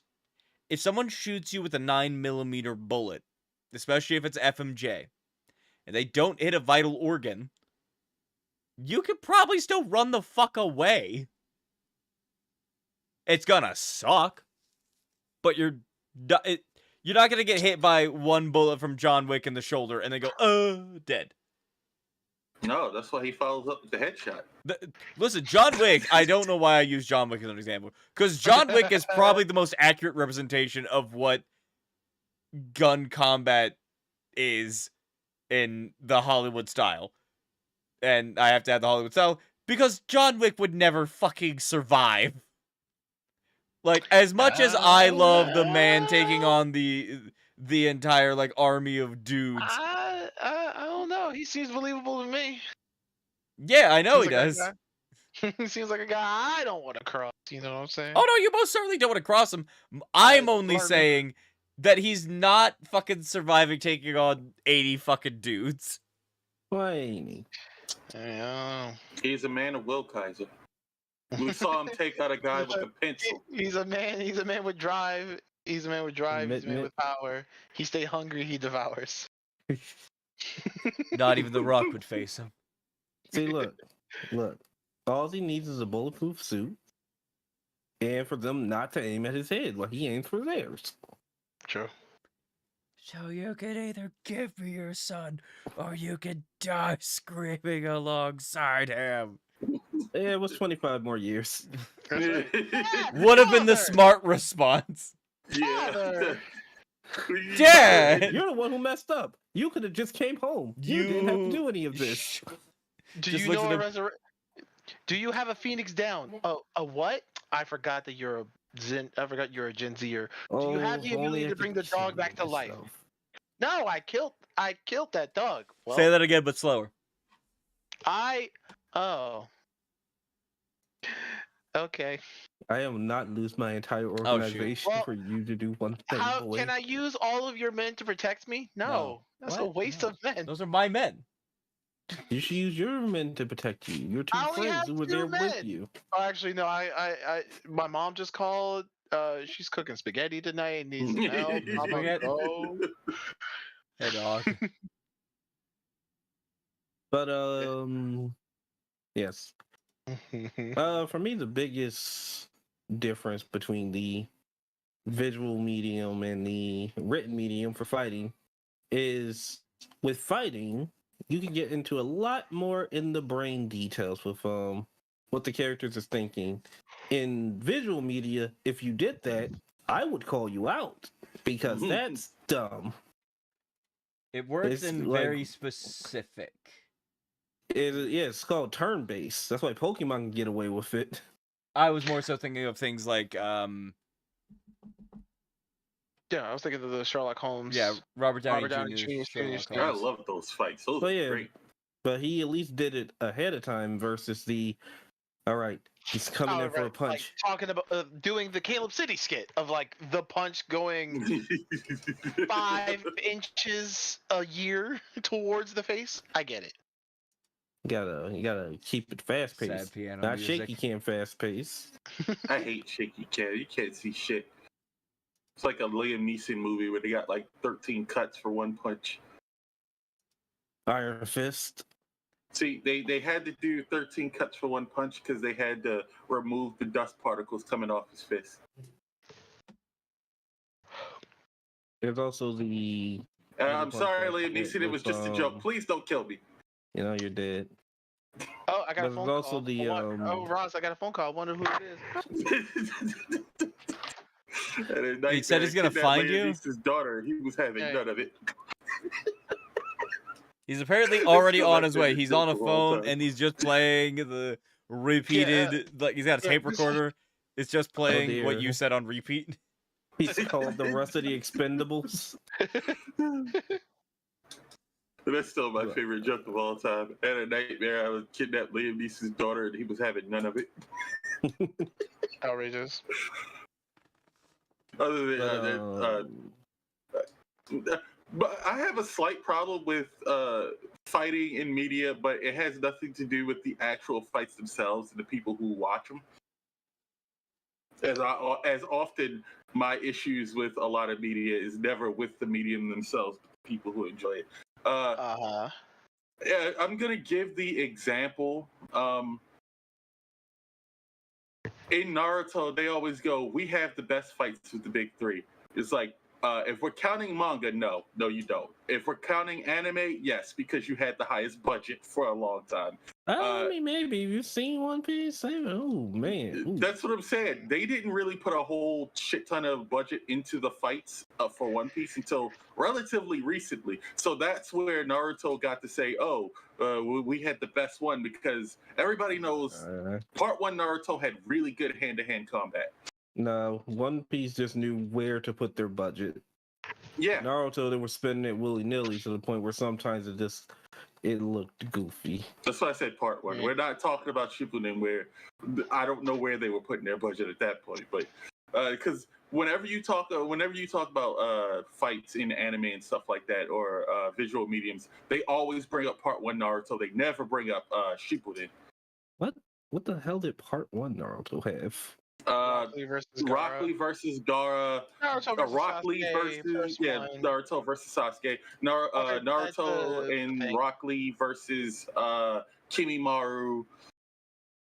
And then I also Technically, the clip of Orochimaru back before was it the village of, what is it, the forest of death or whatever that forest is called, punching the mess out of Sasuke, and that was referenced fight was in pretty good. Boondocks.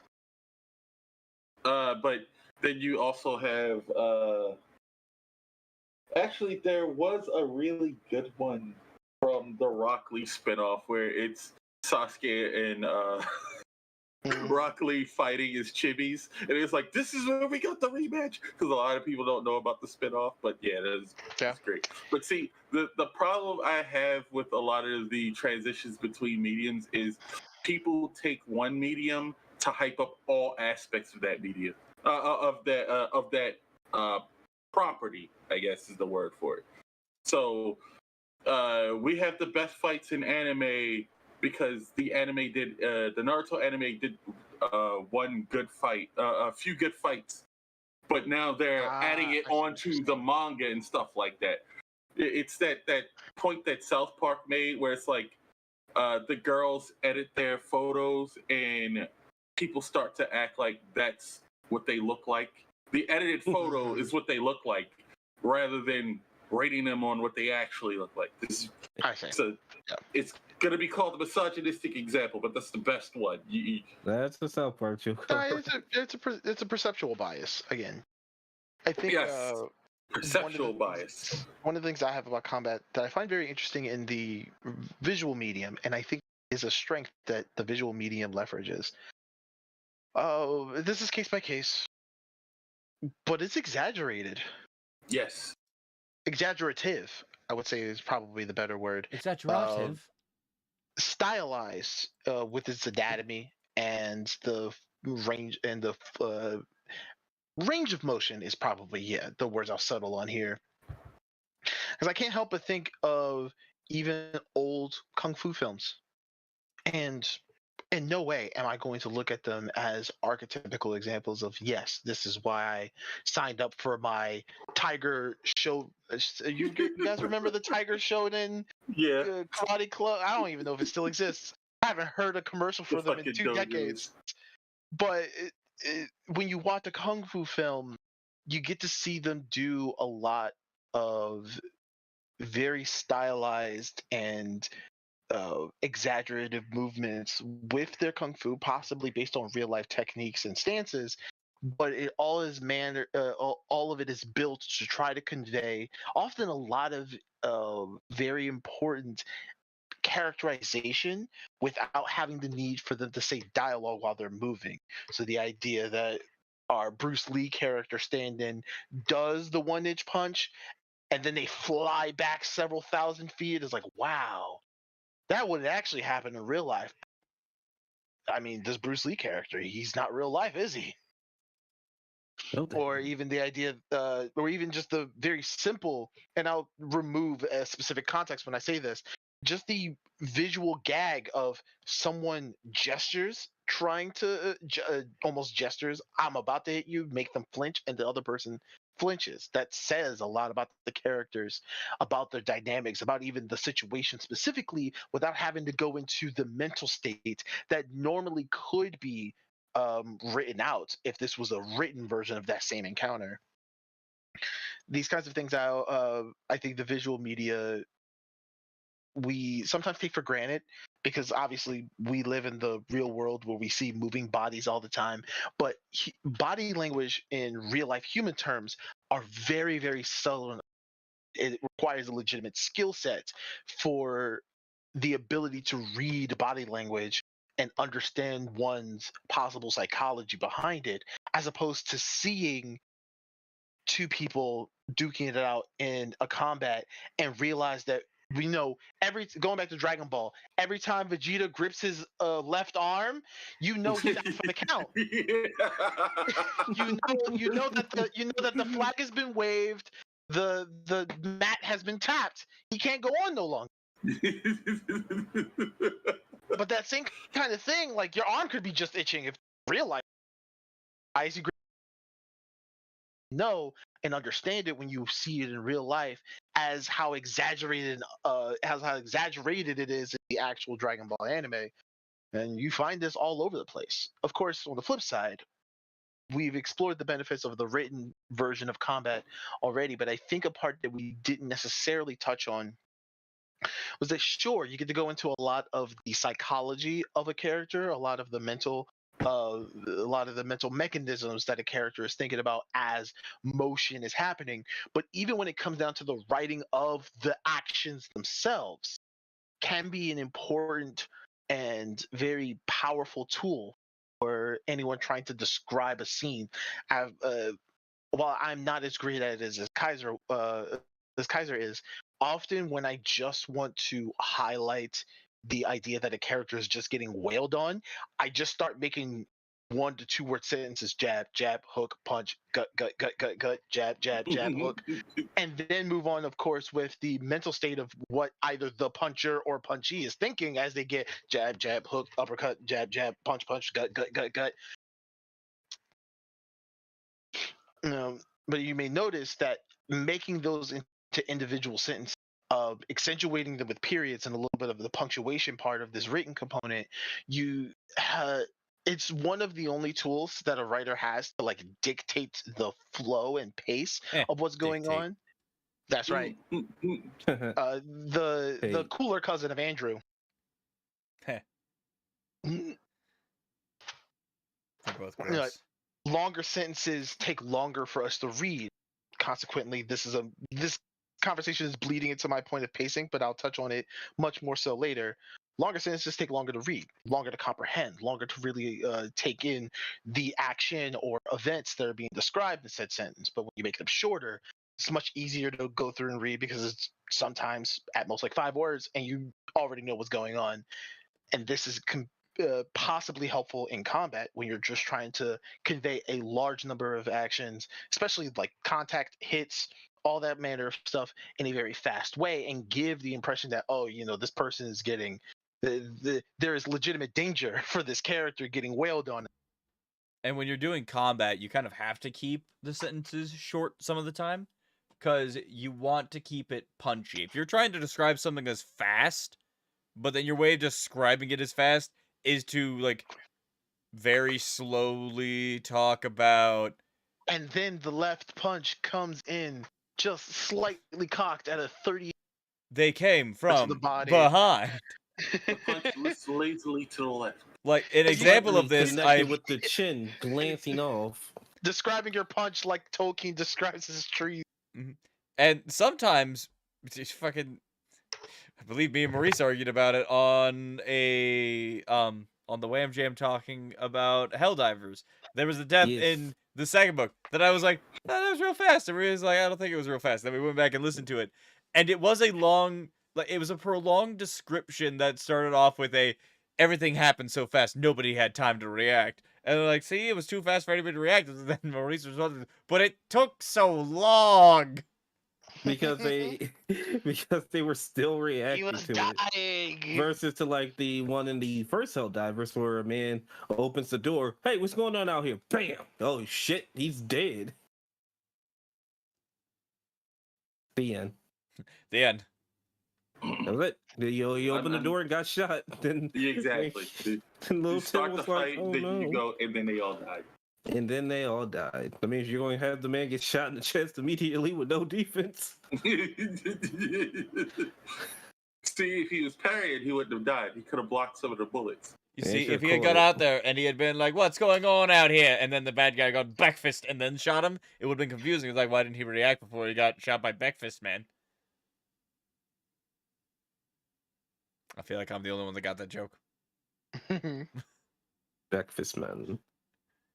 You guys remember that Vine?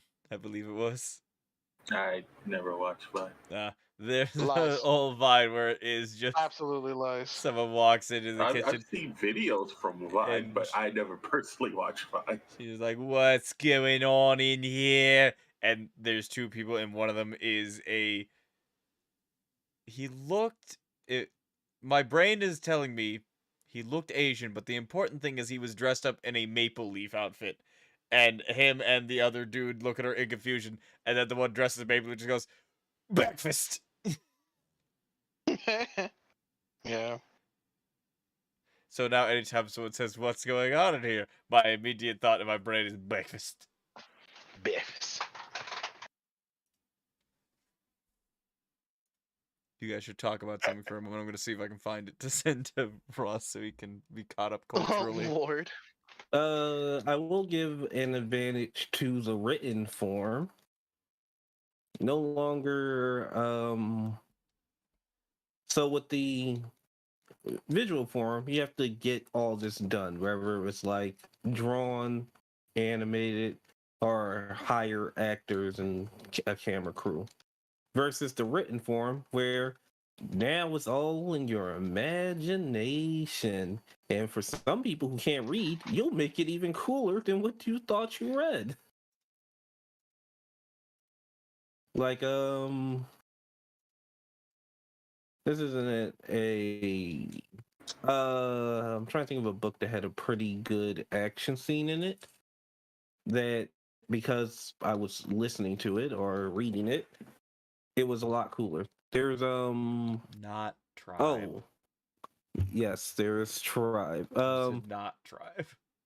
There's Ender's Game where the book describes Ender beating up a kid.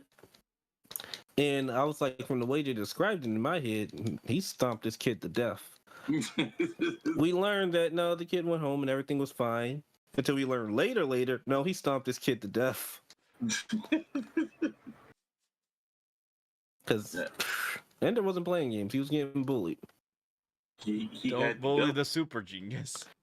Don't bully the super genius that I think comes with free enhanced strength because he's the third child. I don't. It's a weird series. They don't have free health Sounds care. like it. Oh no. But They yeah, don't do great here in America. you can sometimes trust your audience's imagination for whatever you're writing. But sometimes you can't trust the movie because remember, Dumbledore shot first. Dumbledore asked Harry. And calmly asked Harry, "Did you put your name in the Goblet of Fire?" Harry! Did you put your name in the Goblet of Fire? Firmly grasp it with your hand. You little shit. You put your name in the Goblet of Fire, didn't you, you little bitch? Put your name in the Goblet of Fire. Harry! Just marching down the stairs and I feel like- ramped him up. I feel like I sound more like fucking Michael Peter White on that episode of oh god, what is the name of that series? MasterChef. Oh, Do you see that? Where he's progressively getting more and more angry. Yeah. The Angry man. Where's my kingfish? Harry! Harry, where is Harry? Where are my prawns? I need my prawns! He's an angry man. I love the meme of it though. That one kills me. Which one? When it's just him screaming Potter, and his eyes start glowing. They just start cussing poor little Harry out. Oh, now that I think about it, Maurice, you're cooking into something. I didn't think about it until this very moment, but comedy has completely different kind of rules that goes on when it comes to a visual media and a written version of even sometimes the same joke. May I talk about that a little bit? Of course. Sure, we can bounce into comedy. I think I've said most of what I wanted to on combat. Combat will prove your intent. Combat will. My favorite quote from Sub-Zero in the Injustice series. Now, no, it's not. Where did he go? R.I.P. Ladies no. and gentlemen, we lost him. Oh no, Thomas, you were gonna make your point. I like the fact that he hasn't left yet in the In the stream. yeah, that's the word. Well, looks like someone else is gonna have to fill in the space. Oh, I know what to say. Schmeckledorf. Abuse your medium, please. Oh, Like, I every would medium never has- endorse abuse. Every medium has their strength, and I see a lot of people tend to hold back at certain mediums because they're waiting for the adaptation. No, you don't know if you're gonna get an adaptation, and if it sucks, you're definitely not getting one. Abuse your medium. If you're a writer, throw in all the things that make writing a fight great. If you are a comic artist, don't hold back because the anime will do it better. Just fucking do the fight. I want to see those jabs. I want to see those slips. I want to see those slams. I want to see the deer get suplexed in manga, in description, and in motion. I want to see all of it. Let the record show that Roz did not endorse the beating of mediums, aka the ones who see the future. He merely means the medium as in the form at which you are telling your story. Please do not assault your mediums. I am in a help group, court mandatory for abusing mediums. Well, you know, we here at WAMM do not endorse the beating of mediums. We do, Depending on however, which find it one. hilarious.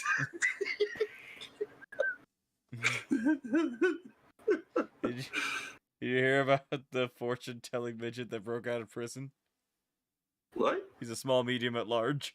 God fucking damn it. I hate you. I hate you so fucking much. I fucking hate you, man. I love that joke. Of course you fucking would. You fell right into my trap. Kaiser activated his trap card. And it worked. I I hope what Thomas else at was least heard there? that joke wherever he is. The ether. Visual media versus written media. Did we want to talk about comedy without him, or shall we wait for him to come back? We'll wait for him to come back because there's something that he slightly brought up earlier that I'd like to bring up because it's the thing I'm good at, and that's it. Go on. Dialogue. Dialogue. Dialogue is very important, especially in a written form, because, well, I'm going to be honest. Everyone's going to make up the voice of what the person should sound like in their head, and no one's going to get it right. Facts. Can't count how many times I see the adaptation of something I read in a book, and then they have an actor do it. It's like, that's not how they sound like. You're wrong. I don't like your funny words, Magic Man. I think that dialogue within the written medium, it's just much different than in visual, mainly due to the fact that, sorry, one moment. You had your moment. I had a belch, and it is now gone. Yeah, he's back. Died. Did you not realize you had died? It didn't give me the notification until actually 2 seconds ago. Yeah, my brain didn't even think to like message you. In case I you didn't considered it, notice but I was you like, were nah, he gone. knows. I wish I knew sooner. The more important part is that I hope I stopped at something for something dark side, more specifically. No, you literally No, like drew you in a didn't breath to start, and we all were just like, okay. And then I looked over at OBS and I saw that you were missing. I was gone since the beginning. Yeah, You literally, we haven't said heard a single word. comedy. I shit you not, and I trust you. I was actually cooking. I'm sure you I are. believe you. I was in the kitchen, burner on medium hot, threw in the spices and the oil. I was cooking. All we got was, all right, comedy. You started with a little something, and we just waited. I've been silenced. I've been silenced Man, like a if you were cooking, like you a must have been political sitting coup. there like, man, they're really not reacting to my cooking. I was like, they're very patient with me, which is It was- unlike them, but I'm very grateful for it. It was the Slaps FBI aboard agent. Lauga. Let's see if I can be a little more succinct in case I get silenced the second time. Real quick, All before right. you get into that, what was I just saying? We were talking about dialogue. Oh yeah, dialogue. Sorry, I just had this one last point I wanted to make for dialogue that I promise you can have all the time you want for comedy. I would hope so. I think that the biggest hurdle to overcome in the visual versus the written medium is the differences between people's reactions to dialogue.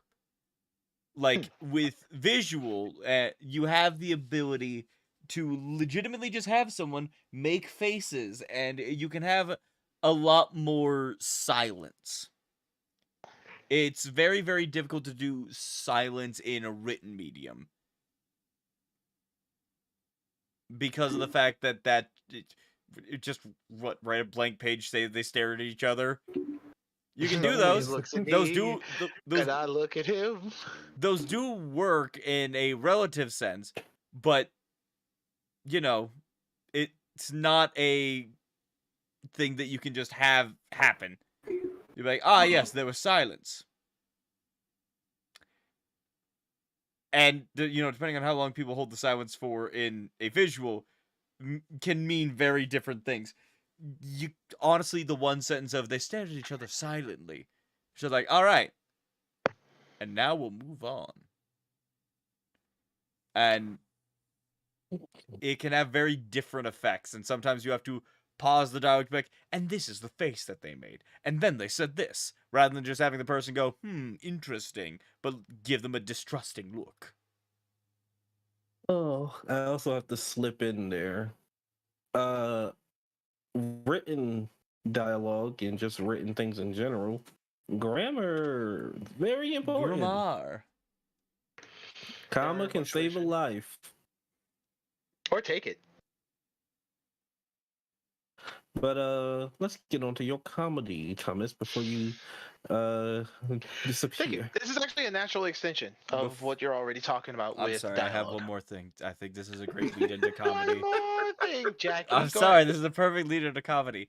Roz was talking about how you should beat the shit out of your mediums, and I was like, just to be clear, he means the form at which you're providing your entertainment, not like a fortune teller, Don't beat them up.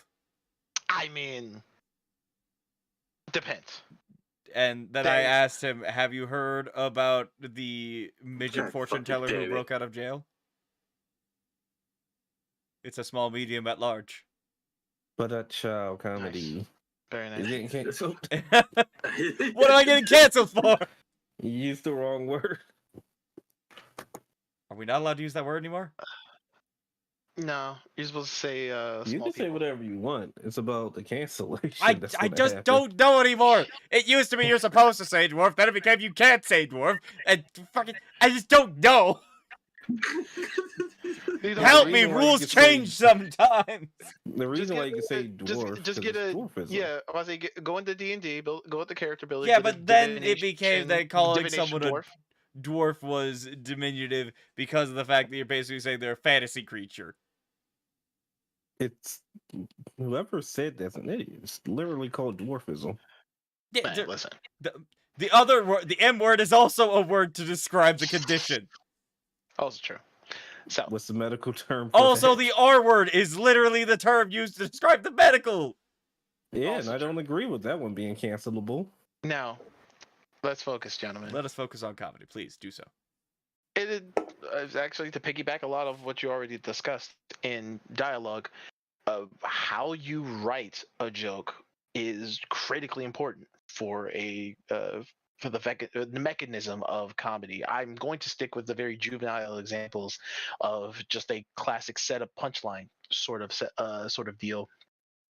Most of that, and we already discussed this, I believe, a week or 2 weeks ago. Time is an illusion to me now. we discussed that part of how comedy works is that it's often played on the playing of expectations of the audience. In order to do that build up, obviously writing wise, you would have to set the scene, maybe even grab the necessarily character dialogue for it, and the sometimes twist or punchline of it would be sometimes visual. You could describe a man slipping on a banana peel, but it would seem a lot more funnier and it seem a much more effective punchline in writing form to just have a character comment on what they just experienced or have some funny retort to what another character has said.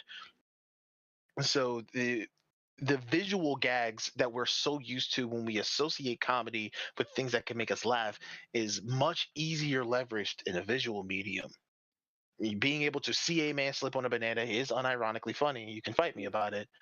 But that does leave, more interestingly, the character banter, and notably the classic pairing of the straight man punchliner dynamic duo as a format that works particularly well in the written format. I find this all very interesting as, of course, both still can use the description of visual gags as well as vocal dialogue in the visual medium in tandem with their strengths. But it seems that the focus of it almost always has to be leveraging their medium first and then adding the supplementary things later if they need the joke to stick. Yeah.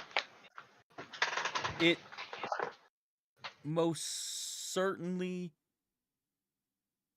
can be much more difficult to just communicate a joke, because a lot of jokes, and I'm especially personally, it just comes down to delivery, and it's kind of like telling a joke over text. Like the small, medium, at large joke, that one can be told over text because there's no delivery. It's just the statement. The small, medium, at large is the final statement.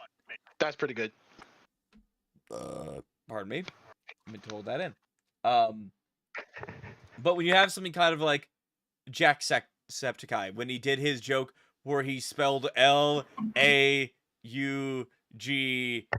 then he slapped the board and turned to the camera and went, Lauga. See? Yeah. How are you gonna... You That's can't classic. really do that with a written medium outside of, like, writing out L-AU-GH.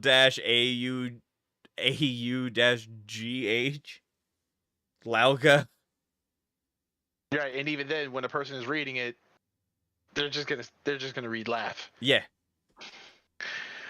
And it opens up the door for many different opportunities to tell jokes, and simultaneously, it allows for actual delivery instead of just, I have to do word humor, which is another thing that becomes much easier. Not everyone's good at. One more time? That's it, which everyone's not good at. No. Also true. And But that is also... if you work hard enough, you can be good at something. Of course, you can get good at it. It's just, it's a lot harder to do word comedy versus many visual gags, just quips. Spell the word slam table, look at cameras, pronounce wrong. There's an entire YouTube series of someone going around pronouncing things incorrectly. Like resistant puppies. The best way I can think of it is think of Ed and Eddie. Batteries. But you're the artist. You get to see all the jokes written out ahead of time, and you have to think, how the fuck do I make this funny? How do you funny? Because someone had to come up with these jokes in a concept, and if they can't draw it, well, someone else is going to have to draw it. Like with you and me, Roz. If I make a joke, you got to draw it. And I don't know how you're going to do it. Yo, versus... I don't know how I'm going to do it either. Yeah, versus my dialogue jokes, which I can just make them roll off the tongue.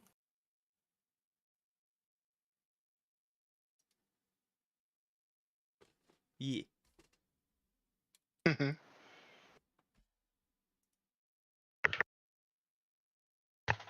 Oh, stretch. Chair is killing me. There was Ever so something else slowly. I had for visual versus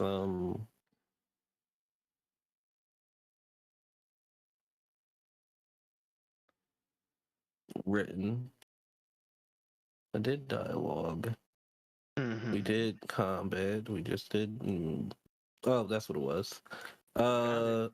There is a big lack of, and the best way I could put this, actual scary like books.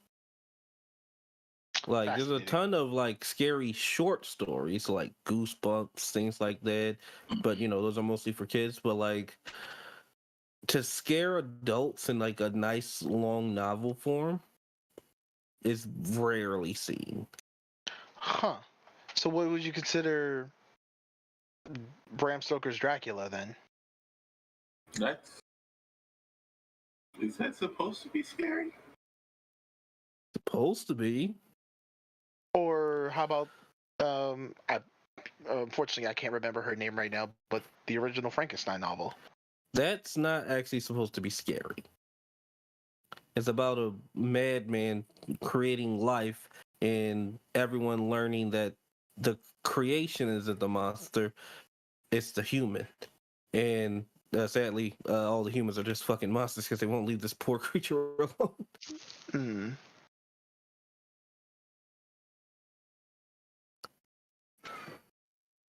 Like back then, I there was a bunch of I'm horror seeing written like right. Stephen I'm King. seeing what you mean, but I'm gonna need to ask some pointed questions to hopefully make this clearer for myself and Yep. for our WAMM audience.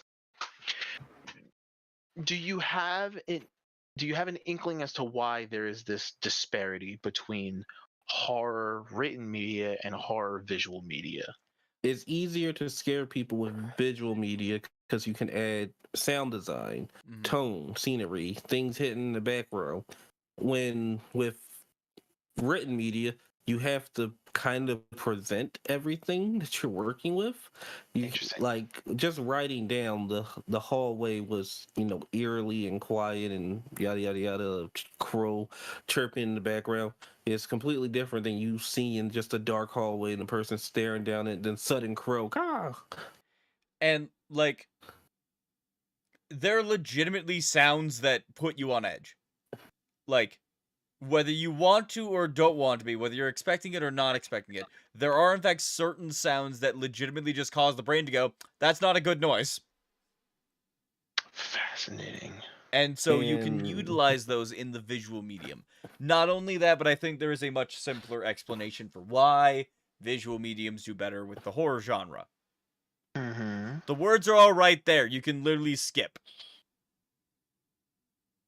I'm not reading that. Let me go to the next chapter. Well, think about it. ooh, When it's a some little too people spicy start for to me. get scared or, when tension is starting to build, Oh, they're uncomfortable, yeah. or they're uncomfortable, they're just going to start skimming and they're just going to like get the general idea of what's happening but move forward to the end of it. Like a Friday the 13th novel would never really work in a purely written format. Or a one-to-one example I can pretty much give you because I have not seen any slasher books. Period. Um, zombie books. Zombie books aren't scary versus zombie movies, even though zombie movies aren't scary to me. A lot of people find zombie movies horrifying or scary, but not many people find zombie books horrifying or scary. I've Like heard, World War Z is yeah, barely scary. I had heard good things of World War Z. Yeah, it's I a good book, have, just not scary. after contemplating it for the last couple of minutes, I have a conjectural headcanon. Trying to put myself in the mindset of not just our horror novelists, but the general functional societal use of fiction during our elders' times. The world was scary for them. why would I need to read a book about a man who could turn into a wolf when there are actual wolves outside my village? I'd rather read a story like The Wizard of Oz. It would make less sense for there to be less horror media, or at least less prolific horror media back then, because they had danger around them all the time, and often both versions of the media we're talking about here are forms of escapism for a lot of people. Which is a little crazy because actually back then is when a lot of more horror books were written. Like we have the Wolfman, Frankenstein, Dracula, all the other classic scary things in book form. I mean, that's the things that have Like, survived the test of time, but I yeah. wouldn't necessarily say that they are indicative of all of the media that existed and was created at the time. Yeah. Like a real good one that probably was written in the past, but I've never read it, would probably be The Invisible Man. Because now you don't have to put them on paper. You can just have the characters notice something wrong. Not even like a shimmer, but like, where did my apple go? Is he in a room with me? Where is he? Where are you? And just start throwing paint everywhere, freaking out You? until you hit I'm like so one little patch of sorry. paint and the person's just there. But then it would be better in written form. Like, could you imagine trying to watch Oculus? I mean, trying to read Oculus. I ain't gonna hold you. My favorite chapters would be when Amy is just like, "All right, here are the details. I'm just running the receipt on this mirror right now." And then there's Tim every couple of sentences like, actually, and we're like, "Shut up, Tim." I skip all Shut of the it. fuck up. I skip over all of his Outta here. dialogue. I don't Frick need to you, hear. Tim. Right, I don't need to hear his uncooperative ass right Nobody now. wanted you here in the first place. That's right. You invited yourself here for what? Just keep your sister alive. Let her die. Let her die in a place of Let glory. her die. So yeah, that's kind of sad because I am a big fan of horror, and I was trying to find an audiobook for something scary, and I've gotten So- zero. I know you mentioned at the top of this that there's no prolific long-term written forms of horror media like novelizations, maybe even epics if we wanted to, get real long with it. But there is a lot of written horror media even in our modern digital age. What about the SCPs and that entire community dedicated to sometimes writing the most disturbing but often most horrifying things they can think of? Well, most Yeah, SCP but stories those are aren't short long. stories. Like, that's the thing. You'll find a lot of, like, horror things. It's not that horror doesn't work in a written medium at all. It's just that they're all really short. Like, Stephen wouldn't King that- is prolific at horror writing. And he has written some things that are, relatively scary. But here's the thing. Mhm. Stephen King's scary is honestly more disturbing than scary. I see. Like, a lot what of his about stuff H.P. is... Lovecraft's work then? H.P. Which- Lovecraft's is also... It is a fear of the unknown. There's very, very few of his stories are actually like, this is something horrifying that is happening right now. A lot of it is just I'm reading a thing, and this is what this person said. Like, the existential dread. The Call of Cthulhu is him reading a bunch of letters. The monster everyone knows about is him reading about someone else who was on a boat. The boat crashed into an island, and when they were on the island, they found a door. The door opened, Cthulhu came out, and it killed most of the people or drove them mad from staring too long at his visage. I see. And this story started because of the fact it was like, oh yeah, creative peoples were having like really weird dreams about a city under the waves. And then they found that out, and then he was being followed by a minority. Dun dun dun. That's not even a joke. I see. That story ends with the main character being like, I've been being followed by a minority. This is H.P. Lovecraft. I'm not gonna talk to. I know we're not gonna. Cat's name, everybody. we're not gonna talk praise on the man, but rather is the idea that I'm not necessarily sure if this is a downside, or if this is a somewhat over the course of our centuries of media, of writing media, carefully crafted leverage of what horrifies us a little bit of course, was the core ethos of H.P. Lovecraft's work, but even present in a lot of the other horror works that we've mentioned, is this fear of the unknown, but in nuanced and smaller scales. And nothing can get more unknown than partial knowledge on a thing, or you're only get told a glimpse or a singular a story, like in a lot of our SCP Foundation uh, entries, of like one or two happenings of this thing, and we're just left with the partially incomplete information of, we don't know where it came from, we don't know where it's going. I mean, we kind of know where it is, but will that last? What would happen if I came across this sort of thing? I'd probably die. And that, all of that together can, I presume, kick up one's induce the fear that many of these writers are looking for. Sometimes, like for me, I like any good horror. Like I even have scary one of the books for scary stories to tell in the dark. I actually really own it. But the thing is, they're all short stories. Like when we do a WAM, we normally listen to things that's like 10 hours long plus, and I can't get a 10 hour long scary story where there's like a lot of lore, a lot of building, things like that. Most horror stories are barely an hour. And if it is involving horror, it's not a horror story. It's just like there's a creature on the loose, and it's like, oh great, now we got to fight the creature because it's going to end up in a fight. Also, you. a really big thing to remember about Dracula, for example, that wasn't one He's a story. bitch. That was three Really? stories. Oh. It's the story of the main character, I can't remember his name, but when he is at Dracula's manor, and those were all done via letters for what he's sending back to his wife, which does in fact end with him saying that there are some sexy vampire ladies that are coming after him, and he has to try to escape, Ooh, and he will let her.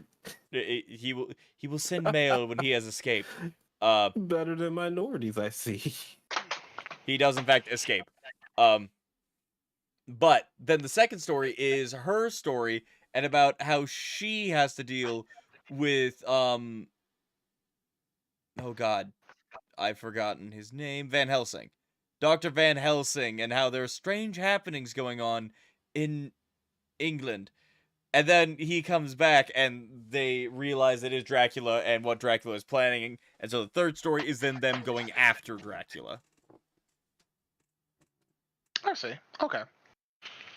I didn't know it was that involved. I ain't gonna hold. I have actually never read the original Dracula novel. It's long. Yeah, Hmm. There's a lot of different yeah. things going on. Yeah, but I see what you mean. I think part of it is what I'm talking about here. Part of the sometimes the horror condition for human beings is our inability to um what is the word I'm looking for? I want to say coincide, but it's not necessarily that. Uh, nope, it's not compromise. It's a C word.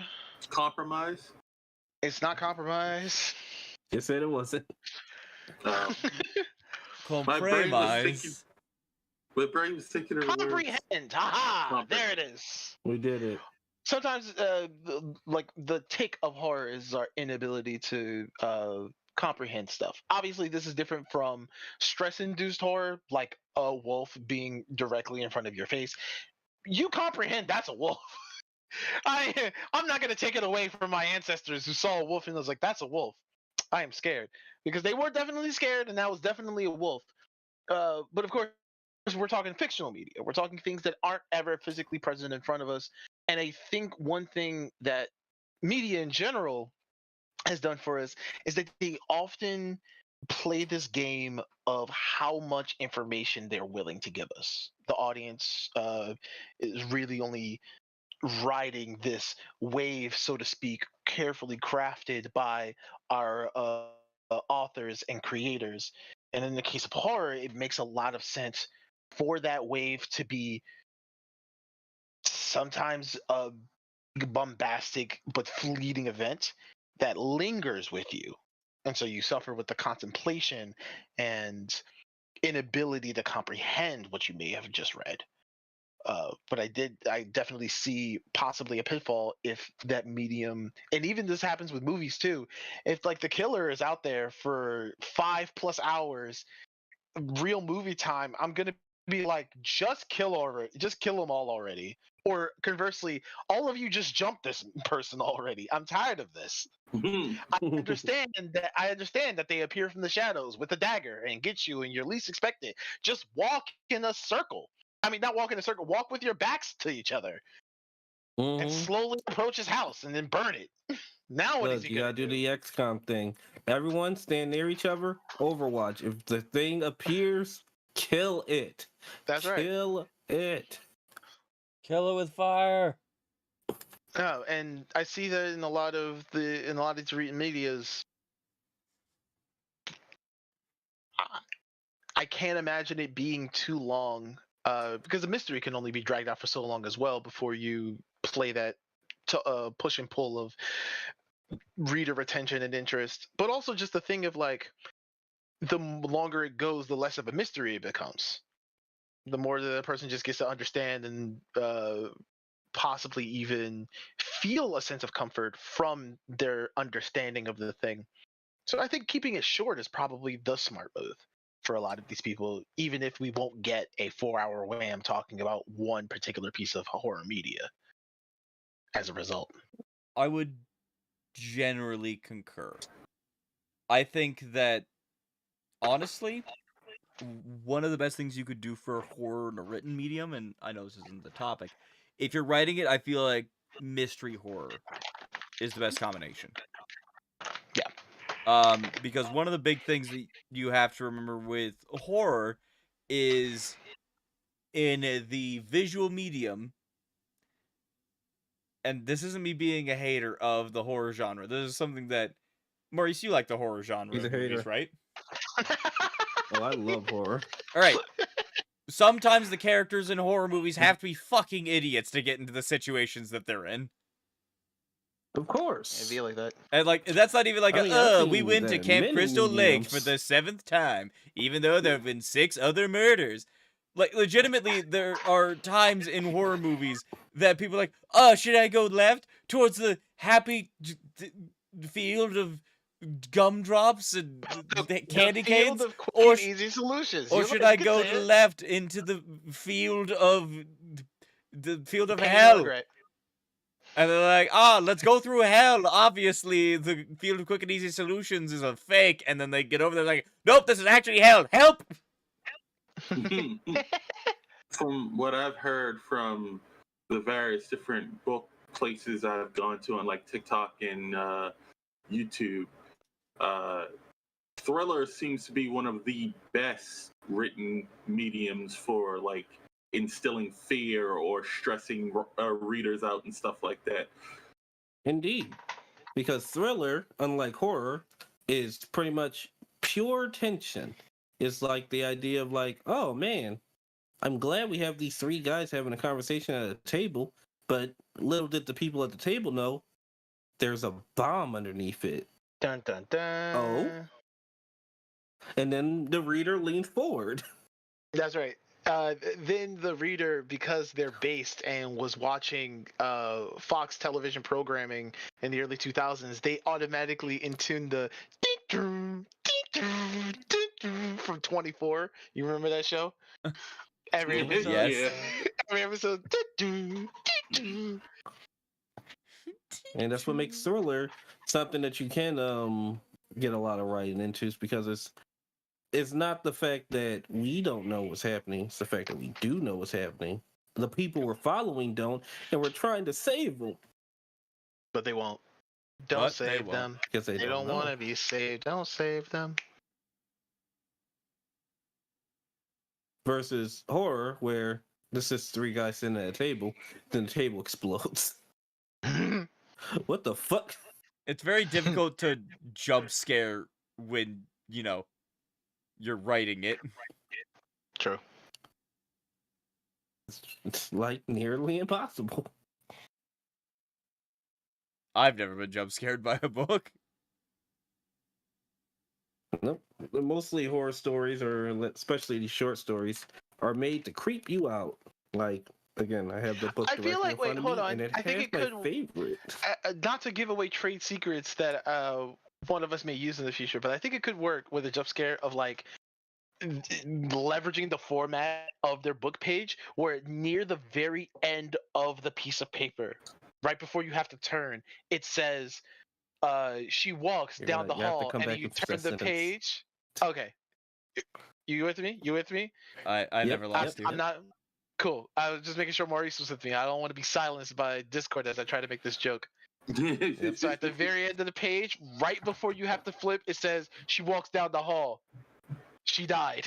And She's then dead. spend the next chapter explaining what the fuck happened to her. There is, I did think of an actual way to do jump scares in visual media, but it would require a lot of extra. I You mean, mean in written media, but it will require a little bit of visual media. Okay. Is it a picture? You can either do a picture, or one of my personal favorites is to actively just change the font size for something. Like It's just everything's 12-point font. Walking down the hallway. Next page, fucking 32-point font, and then here comes a giant fist. Back it yeah, down. like pretty much it's like let's say like the whole thing's about making it feel like someone's behind you, or or like behind the person that you're following, right? And then you turn the page and it's just in giant, taking up the entire page. Look out behind you. You kind of just like you just turn around. Like, I ain't scared of nothing. It's just True. why is your font 4040? And then Explain it goes yourself. back to normal. Because I actually slightly had on that if I ever finish Team Deathmatch. Go on. So Shade has pretty much has the Danger sense. downgraded version of the of Danger Sense, where she gets a little warning every now and again. When she is about to fight the monk, when I would specifically make it so on a certain page, when you have to turn it, it will just turn to the word "don't." Just DONT across the entire page. Makes sense. Uh, this is a question from the uninitiated when it comes to like actual book formatting. Are you allowed to make words on a page bigger than the other words? Yeah. Yeah, Outside you of can like do whatever the title and fuck you such? want. So yeah, you could legitimately just go, she walked down the hall, and then the entire next page is she died. Yeah. In big Or you old can I have the have- entire next page be a picture of a scary face just staring at him. Yeah, but that leverages the visual media. Like keeping it strictly to words is the difficult part here. I specifically have sections of the book wherein essentially what's happening is not directly, but indirectly, basically a flashbang has gone off, Oh and two of the characters are very much almost out of it. Well, out of the fight entirely from it, and so when I have the one character who's not entirely out of it attempting to talk to them, it's in very, very small font. You're going to strain a person's eyes. Mm-hmm. You don't have to read it.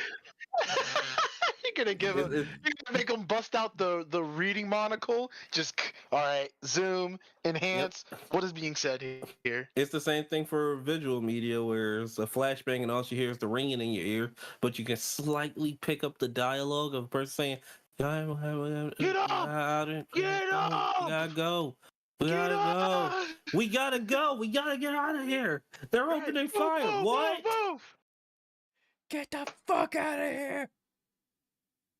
It'd be like someone yells RPG, turn the page, boom. Incoming! Well, I haven't actually seen like books do that yet. One day. What? Wait, giant word on next page. Oh. I can't remember ever seeing it. I could do Yeah, it. that's what I said. Uh, Yeah, I want to do it. We're French. This Well, I time, guess you'll have to Kaiser. get... I feel like I have to get punishment for me. Don't talk that into existence. I was say.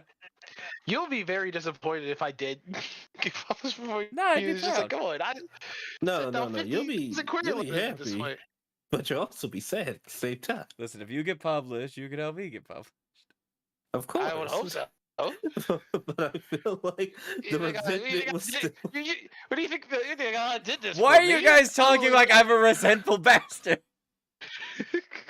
You're not resentful. You're just sad You're sometimes. just sad. It makes me feel bad. What do you mean? Like I feel like you're you're- Kevin Hart, and I'm that 100% woman who carries you away. You're 100% sometimes. Like if the three of us were the Patrick and SpongeBob, you'd be the Squidward of the meme looking at us from atop your Easter Island home with the blinds slowly open, and we're just woo! And you're like, damn, I wish I could be out there with them, but I'm in here for some reason, metaphorically. I'm confused by this metaphor. It's just look at the fanfiction things. You look at yours and you'll be like, that's all right. Then you look at mine and you just look, how? Damn. If only. So skilled, so good. Look, he even has an extra review. He hasn't written anything in 2 months. He still gets like 12, I'm like he just still doing gets the, like 50 people to look at him. Oh, you say the Kaiser does the American Psycho. Oh, look. Yeah, the Patrick It's Bateman. not a watermark.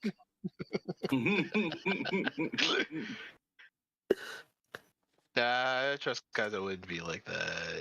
At least not on purpose. I want to talk about. I've already had a record high for followers. Nice. Coming up. Congratulations. Moving on up. Moving on up. Good job. Just don't you good job me. Why not say?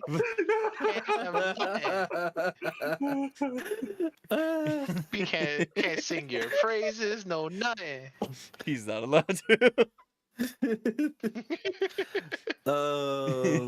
But yeah, that's what I want in a written media. I want more scary scaries.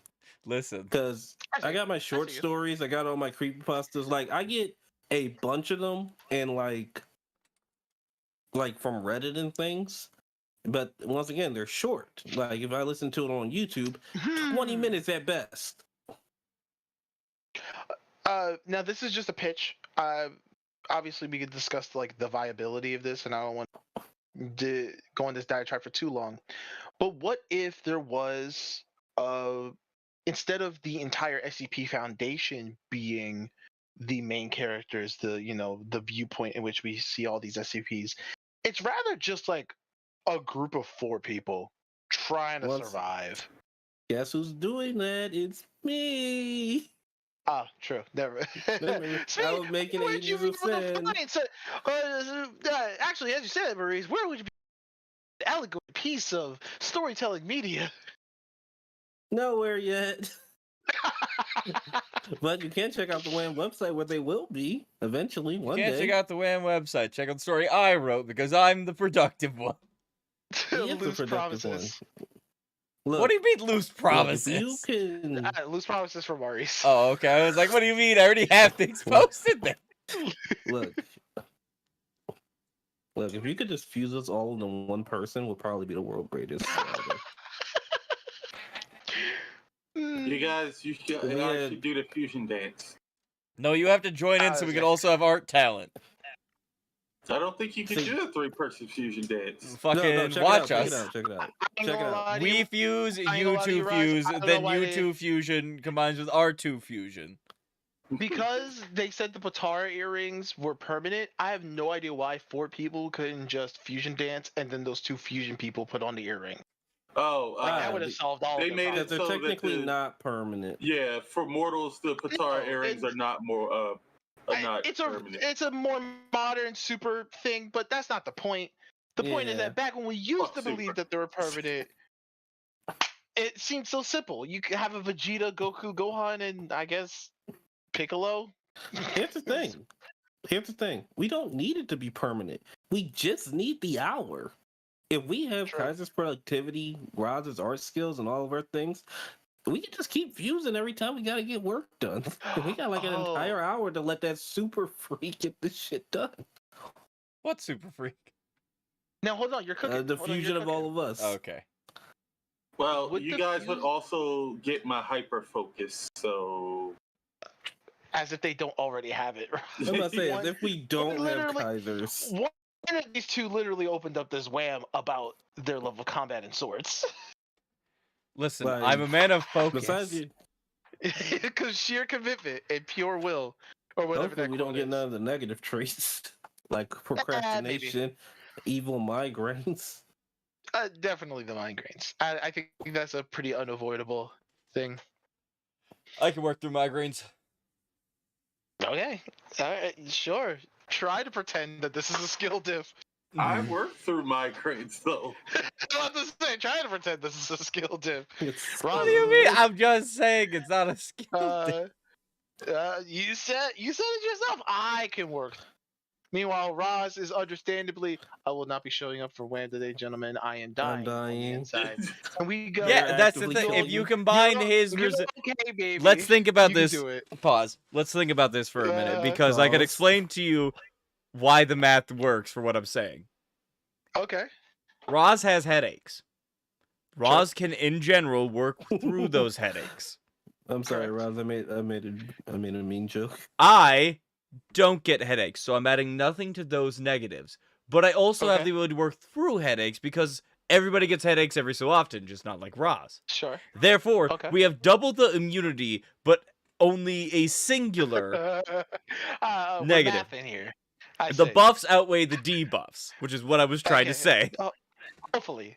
We'll have to try it in practice. Off, We'll all get on to the be stream. tall. I think it averages out. I was about to Yeah, say.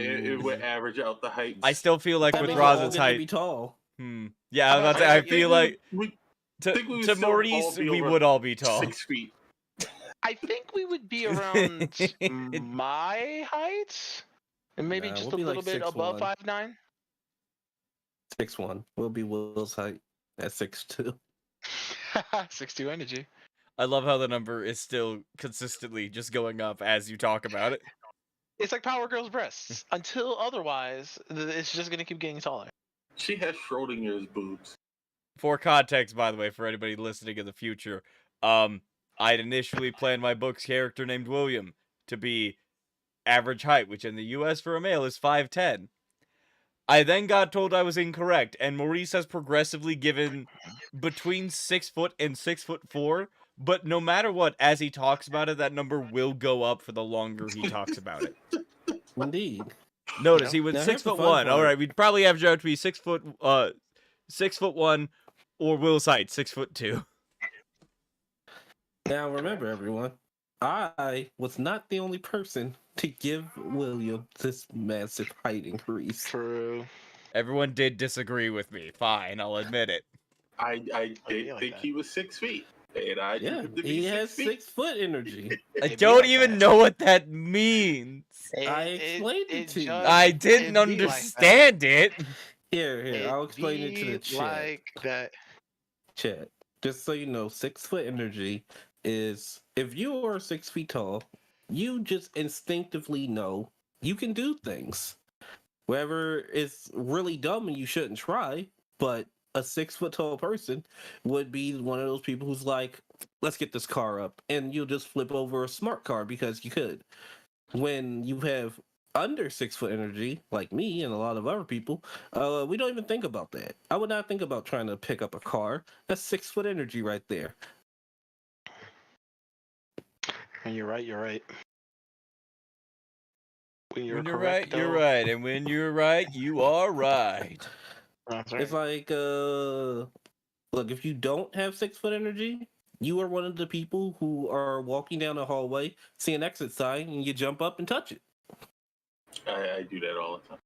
But you don't need to jump. Sure, I just hand Your slap brain it. says, I'm gonna just slap the shit out of it. I feel like Roz accidentally headbutts him sometimes. Yes, that has happened a few times.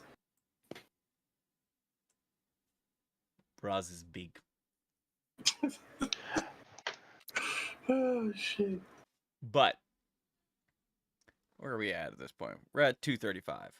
One thing I would like to bring up is, because of the fact that it is the medium that we generally work with, we are talking a lot about the disadvantages that writing has in comparison to visual mediums.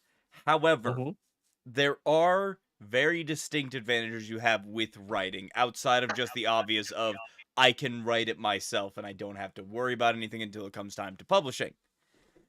But there are several other major advantages, such as it takes obviously much less people to write a book. You have yourself and your cohorts who you brainstorm with, but you don't have to rely on, a director, a photographer, a director of cinematography, the actors. I was going to get to them. The producers.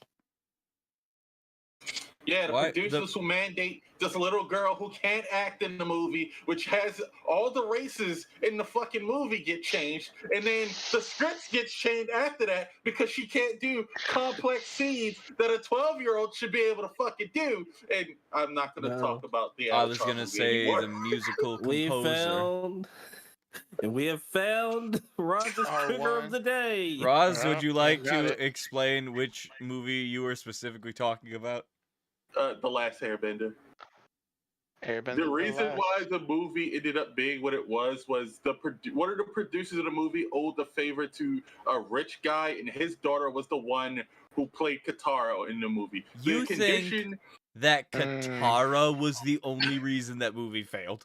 No. Let me go down the chain of events, because there was a lot of reasons the movie failed. But this is where it started. This was the source of it. Because this was the source. The movie happened the way it happened because her dad owed the favor to the producer owed a favor to her dad. Her dad said, "You will make this movie, but my daughter has to play Katara." So they had to change the actor who played Sokka, because if she's white and the rest of her family's black, there's a problem there. This is how it was explained to me. And so they changed him. Then they had to change. So they changed Sokka. Then they kept Aang the same because they wanted somebody who could do like kung fu shit, but he could do kung fu shit, but he couldn't act. So then they realized, we got Asian. Yeah. So we got 3 white people in this movie and no diversity. So we're going to make Zuko black, darker skinned character. And since Zuko's a darker skinned character, all of the Fire Nation has to be a dark skinned character. So they unintentionally, or I don't know, intentionally, made all the brown characters evil. Then you got saddened right now. And then you got the multiple drafts of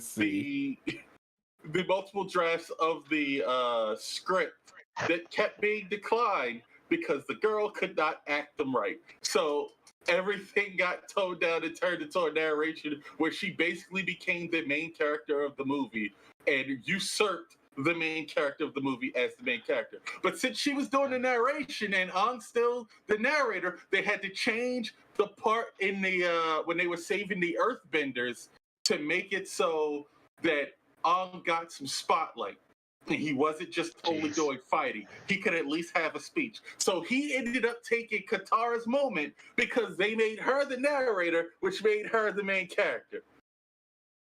So everything, every decision, bad change, bad choice, came down to the fact this little girl was a nepo baby, and she got she got essentially turned into the main character of the fucking movie. Roz, Yes. you've drank someone's Kool-Aid. That's so much conspiracy theory bullshit trying to cover up for the fact that M. Night Shyamalan is garbage. It makes me feel better. No. That is another component that we could talk about in another area, but I absolutely believe it because she couldn't act. She had to get there because want somebody this to owed be her favor. real. Listen, I don't love it. I don't not believe parts of what you say, M. Night Roz. Shyamalan was a terrible choice But to be a director for the movie. The idea that they did wholesale script rewrites because a character. No, that's actually a fact. They changed the script because when they changed the script, the writers for the original Avatar, they left the movie project. Sauce? Slow down. Deliciousness? Repeat what you just said. Go look for the sauce. No. Repeat what you just said. I said the people from the Avatar, the writers who did the original Avatar, left. They stopped helping with the movie after they changed the script. What does that have to do with the young female actress? Nothing. I don't remember. What that has to deal with is the fact that M. Night Shyamalan wrote an absolute garbage script, and the writers for the last Avatar, not the last Avatar, the last Airbender, Avatar, the last Airbender, probably looked at it and went, "This is garbage," and he probably said something along the lines of, "Well, it's what we're gonna go with," and they were like, "Cool, we don't want to be involved with this because we don't want our names on this garbage." No, Kazi, you're making the assumption here. I'm saying M. Night Shyamalan was not a problem. He was one of the problems, but he's one of the problems that we already knew about. I'm just saying this is the other problem. The other problem was that none of the characters could act. Yeah, we all knew about that problem too. The only one who could act was Sokka, and he wasn't directed well. No, he can act. He's been in other movies where he can act. In other movies, yes. In this movie, he could not. He did not act, and he was not directed well. He followed what they told him to do. That's a good actor. That's a paycheck. Right? See what? Yeah, that's a paycheck. And let's not forget, there's nothing that, like, I'm sorry, but you went on a very long rant about how the girl was the main issue. No, I didn't say she was the main issue. Did. I said it started with her and it cascaded out. She was the what did her poor acting have to do with the fact they made the firebenders have to have actual fire there? Her poor acting that made that. What it did was her the fact that she was in the movie that caused it. Her existence within the movie is not a high spot, it's a low spot. It has nothing to do with the main issue with that movie, in that it is a poorly written, unfaithful adaptation from a source material that many people know and love and know very well, or at least know at the minimum two things. A, firebenders don't need fire to be there in order to control fire. They make the fire. It's a very big thing in the third book. Secondly, that it does not take 6 fucking earthbenders and an entire choreographed dance to move a single boulder. But I want to make this clear just so nobody's getting this construed. I am not blaming the girl. She was a little girl. I'm blaming her dad. Fair. It would definitely be his fault in that front. Yeah, look, I can believe that a producer completely forced someone to say, nope, these people can't be white. The bad guys can't be white. Bruh. But sir, they're supposed to be Asian. Well, I want them to be Middle Eastern.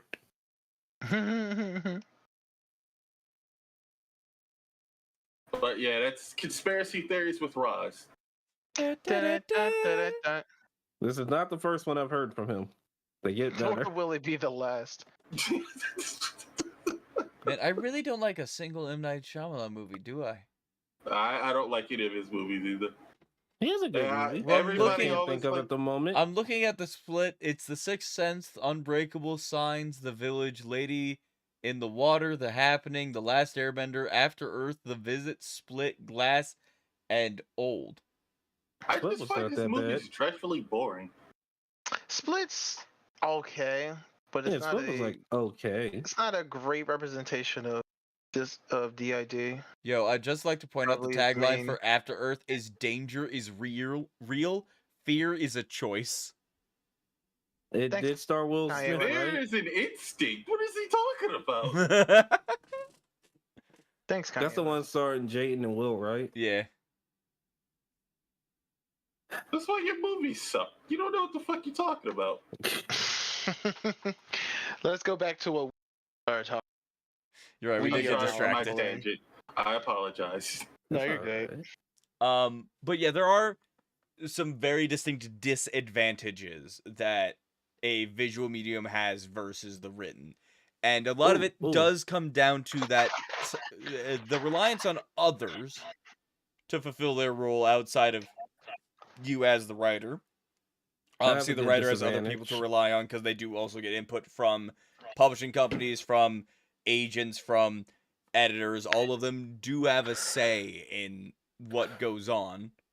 But also, it's much less so because you always could go for someone else if you have that authority. Well, that ability, not authority. The other thing is, we already talked about at the beginning, obviously movies have less time. You can do a lot more with the time that you have, the action, the ways that dialogue operates, the ways that you can set up scenes.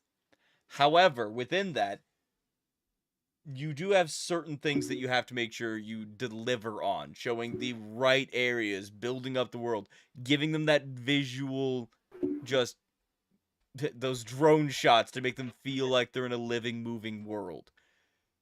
But within that, you have to do all of that in 1/10 of the time.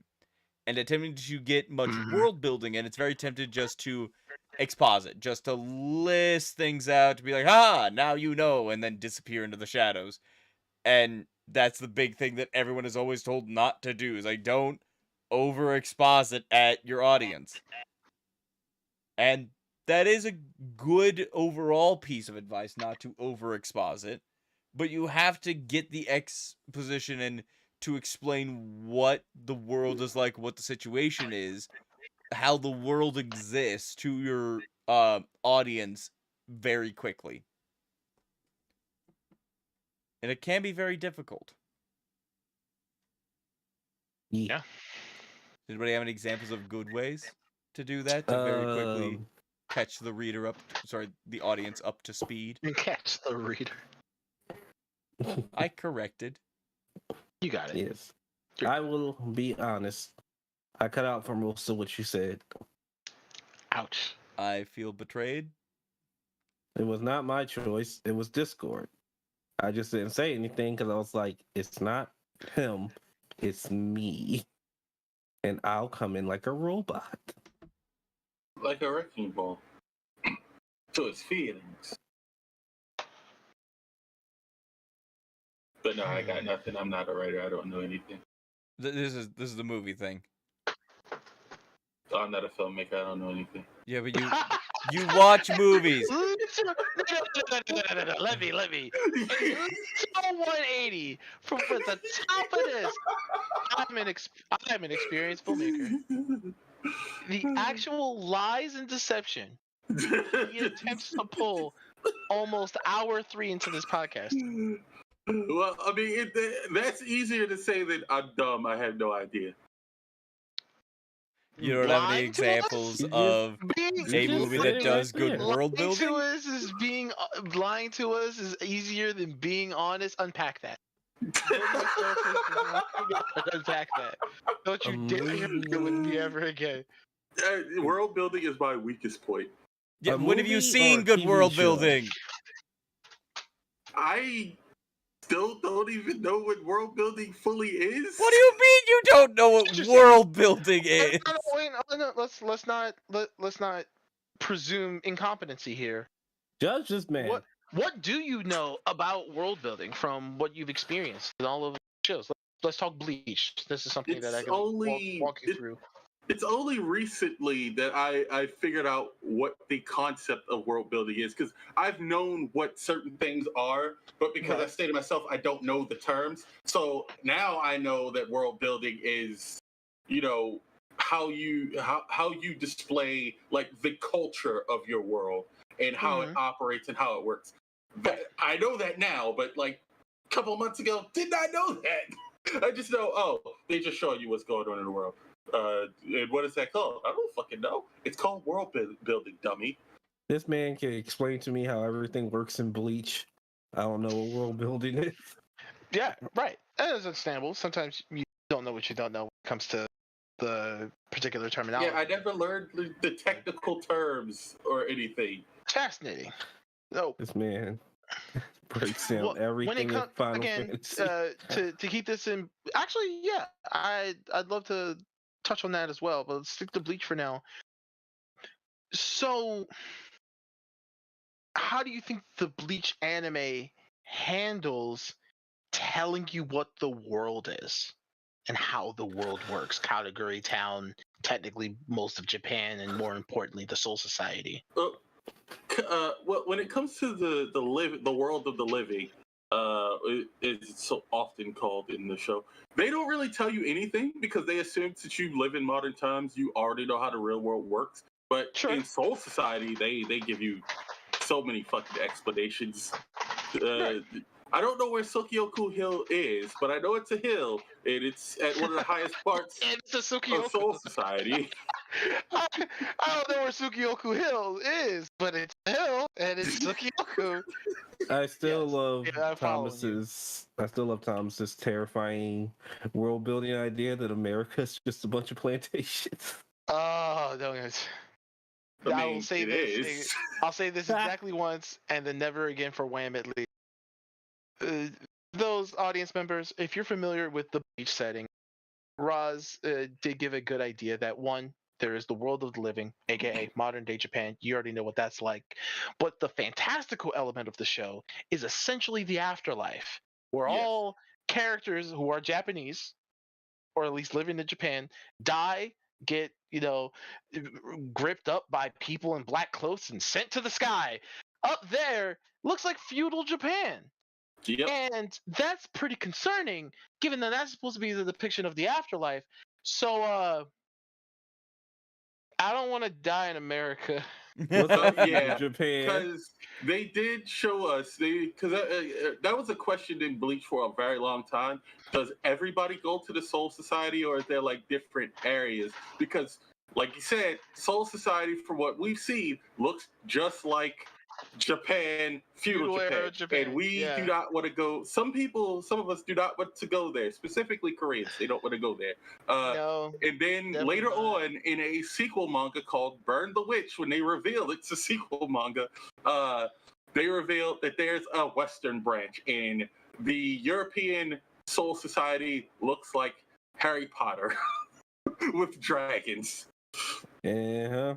And guess what time period that started in? Yeah. Burn the Americans. Gonna not gonna look great. No, thank you. So I think there will be an American Soul Society. I don't know if we'll ever see it, but more than likely, it'll be a fucking plantation. Mr. Kennedy, why are we fighting these people? I'll tell you why, boy. It's put away. Gone.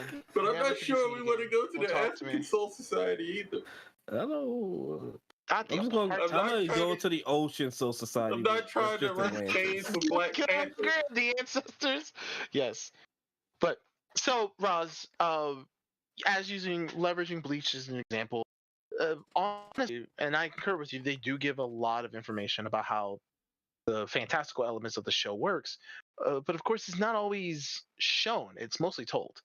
Yes. Through a lot of dialogue. Granted, this is a high concept anime. If we were to choose something probably a little simpler, we would have had a easier time bridging these explanations. I like to think that that's the main leverage that the visual media should almost always rely to by default when it comes to the world building. Hopefully, to answer your question, Kaiser, they need to show it happening. Yeah. I need to see what a routine traffic stop looks like in this universe. So if there is an important difference that I'll notice later, I'll go like, this character of color didn't die. What a pleasant and strange universe it is. Like, there is one That is totally divorced from my normal reality, but it's interesting to make note of. there is one story that I like that's pretty much, now that I realize it, is just all world building. And I know Kaiser, I think Kaiser does not like this movie. For the same reason that I do like the movie. Spirited Away. I didn't know Kaiser didn't like Spirited Away. Do you not like Spirited Away, Kaiser? He might be eating. The movie does not explain anything about the spirit world to you. They keep pretty much everything secret, with the exception of the rules that she needs to follow to keep herself alive and to save her family. And like, I will find save stuff my family. Like that super fascinating, because like when she gets her first job after they give her a new name, they show the little black creatures that work the machinery. And they take away her shoes and she gives them candy. It's like, what the fuck are these things? The only thing you learn about them is don't be too nice to them, because then they'll keep expecting more from you. That's the only thing they tell you. They're just monkeys.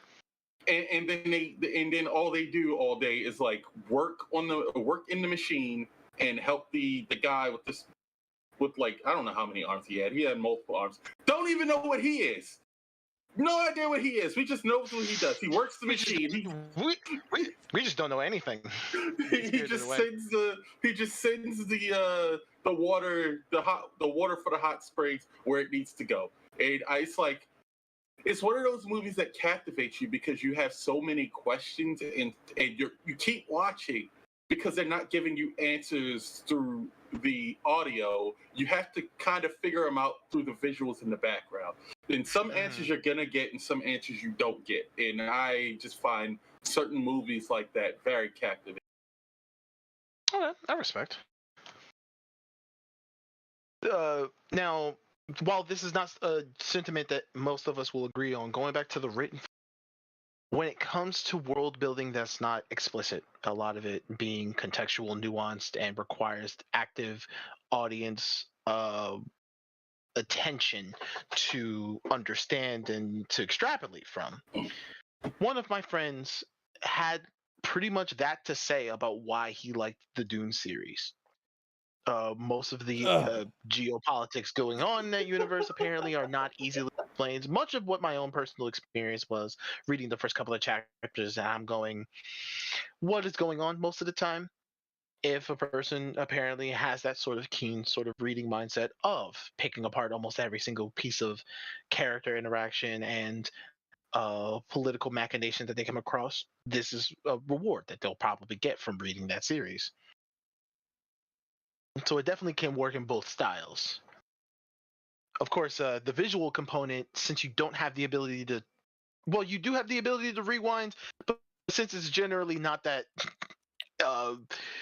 efficient to rewind during a movie or a TV show, rewatching it is often what I see a lot of my friends do when it comes to when they need to do a further analysis into a box office movie, for instance.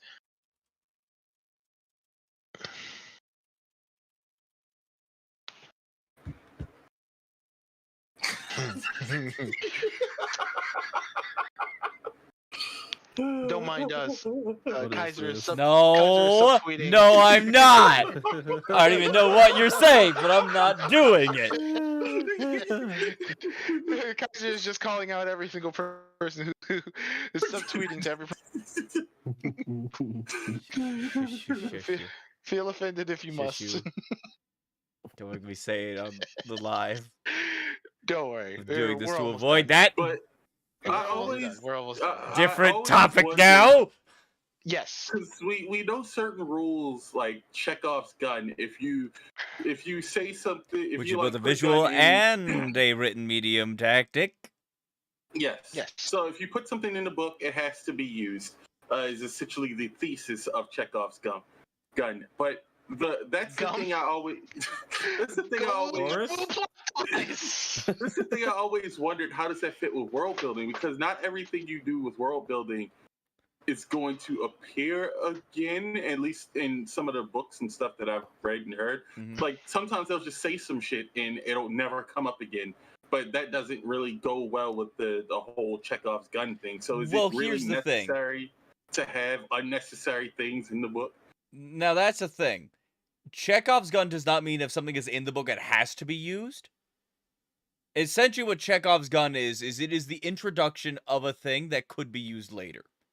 Chekhov's gun is legitimately in the opening of a story. When you're describing a room's layout, you describe that there is a gun in the nightstand. That gun in the nightstand might not be used for, if it's a visual medium, might not be used for 2 hours. But let's say at the beginning of it, we'll do this from the example of the visual medium first. You have a shot of the character. They open up their bedside table drawer. They're Christian. They're opening up the drawer to get out their Bible. When they open the Lord. drawer, you can see in there just the handle of the Jesus. gun. Now, say it's a short film. We get 10 minutes of them interacting with their significant other or something along those lines. But as they're having that conversation, someone breaks into the house and they stand up, they go and the husband gets into a kerfuffle with the people downstairs, and as they're fighting, he starts to lose, but then the wife comes downstairs with the gun and shoots him. That gun Imagine she is... came out with the Bible. Bang, she bang. comes up with she could, honestly, she could come with the Bible and hit him upside the head with it. All of that was the Bible was Chekhov's gun. You can use Chekhov's gun as either a way to... You can also have false Chekhov's guns. Chekhov's blanks. But the point is that anything that you plan to use later, you should have set up far in advance. Talking about, like, you don't want something to come out of nowhere, so you have it as a known thing that can be used, because then there's tension. The Right. story Maurice talked about with, the story of the... I'm sorry, I lost my train of thought for a moment. The story of the people eating dinner, but there's a bomb under the table. That's actually an example of Chekhov's gun by telling people that the bomb is there. You don't tell them how much time is on it, but if you tell them that there is a bomb under one of the tables that will go off during dinner, the longer that time goes on without it being used, the more tension starts to be built, because you've set it up. And that's one of the major things that needs to be thought about during the writing process, is just how have you set up your world and the word that comes to my mind is instruments for later scenes.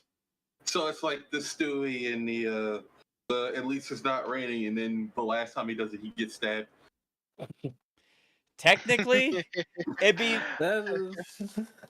That's more still of good, that's more of That's a twist of averting expectations. Yeah, This is well, just Chekhov's gun would direction. be more of a, if earlier on in the episode we had seen or a report of people getting shanked on that street.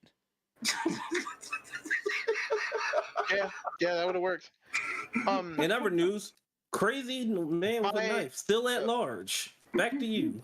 My interjection is thinking about it a little bit like this. You're familiar with Deus Ex Machinas, right?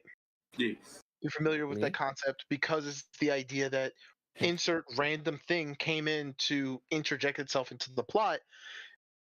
That's the extreme darkest timeline version of a Chekhov's gun, because it was never talked about or introduced soon enough before. The opposite of Chekhov's gun is the dark timeline version of Chekhov's gun.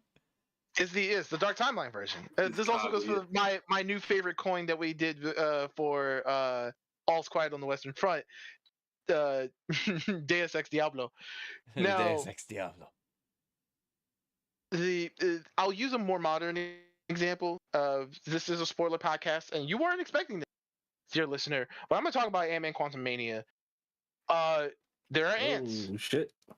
They are introduced pretty early on in the movie, honestly. Like Super Anthony. society, super society of super intelligent ants doing their own ant thing, and the idea that they're somewhere in the quantum realm is established when all of the characters get mysteriously sucked in through a device, through no agency of anybody present.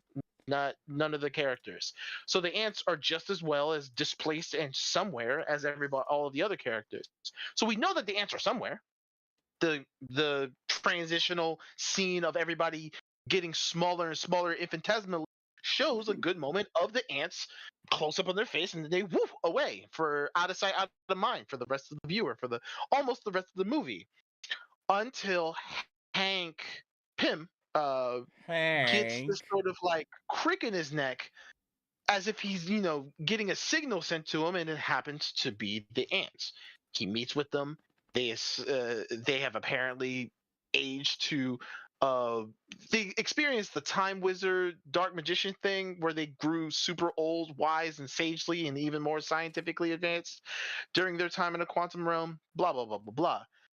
They become instrumental in overpowering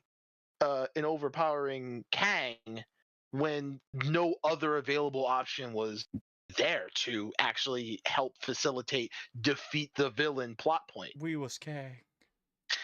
It's a little Deus Ex Machina with the only nuanced and objection, Your Honor, reasonale that no, they were introduced early enough and were given barely enough screen presence, like attention to in dialogue even, to justify that they are a Chekhov's gun as opposed to the Deus Ex Machina, but it still doesn't feel good. So there's also poor executions of these things that sometimes conflate the two terms.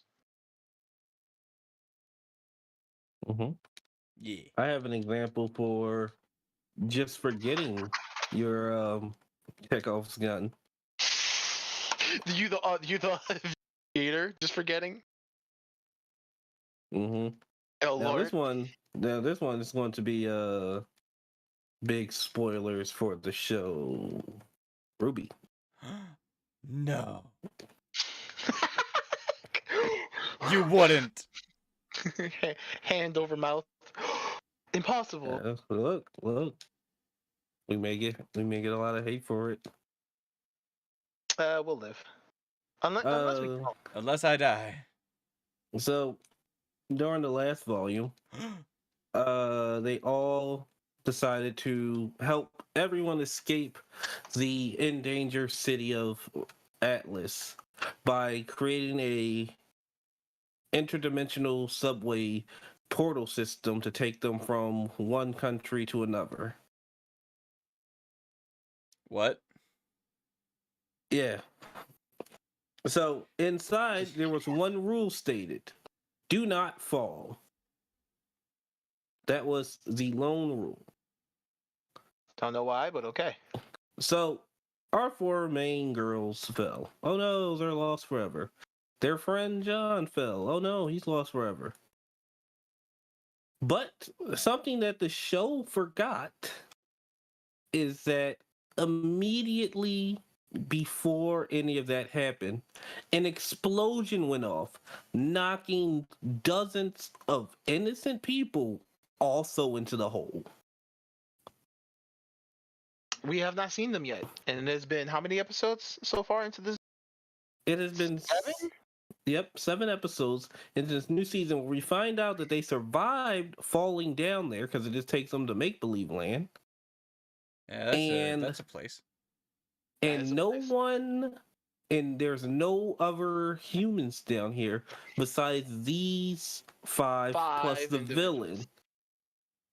Which means what happened to the dozens of people who got caught in a blast and thrown over an edge? Drown. They're dead, Jim.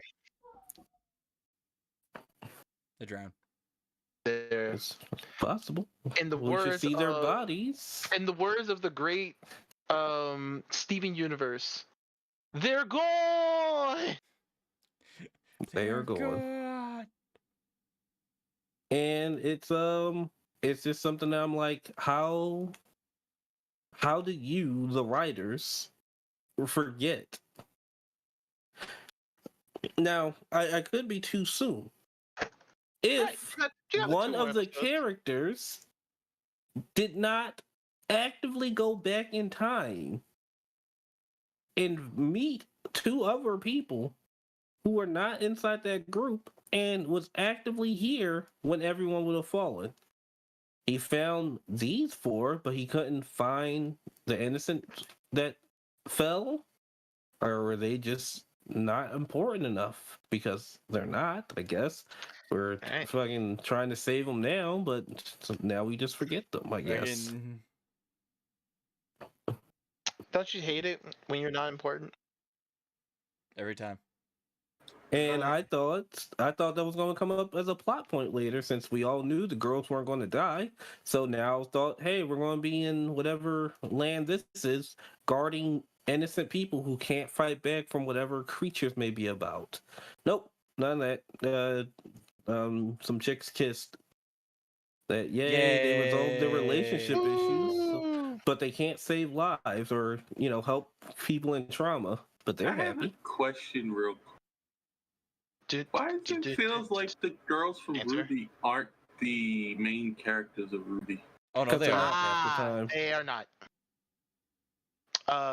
This is going to be a very quick, hopefully 3-sentence.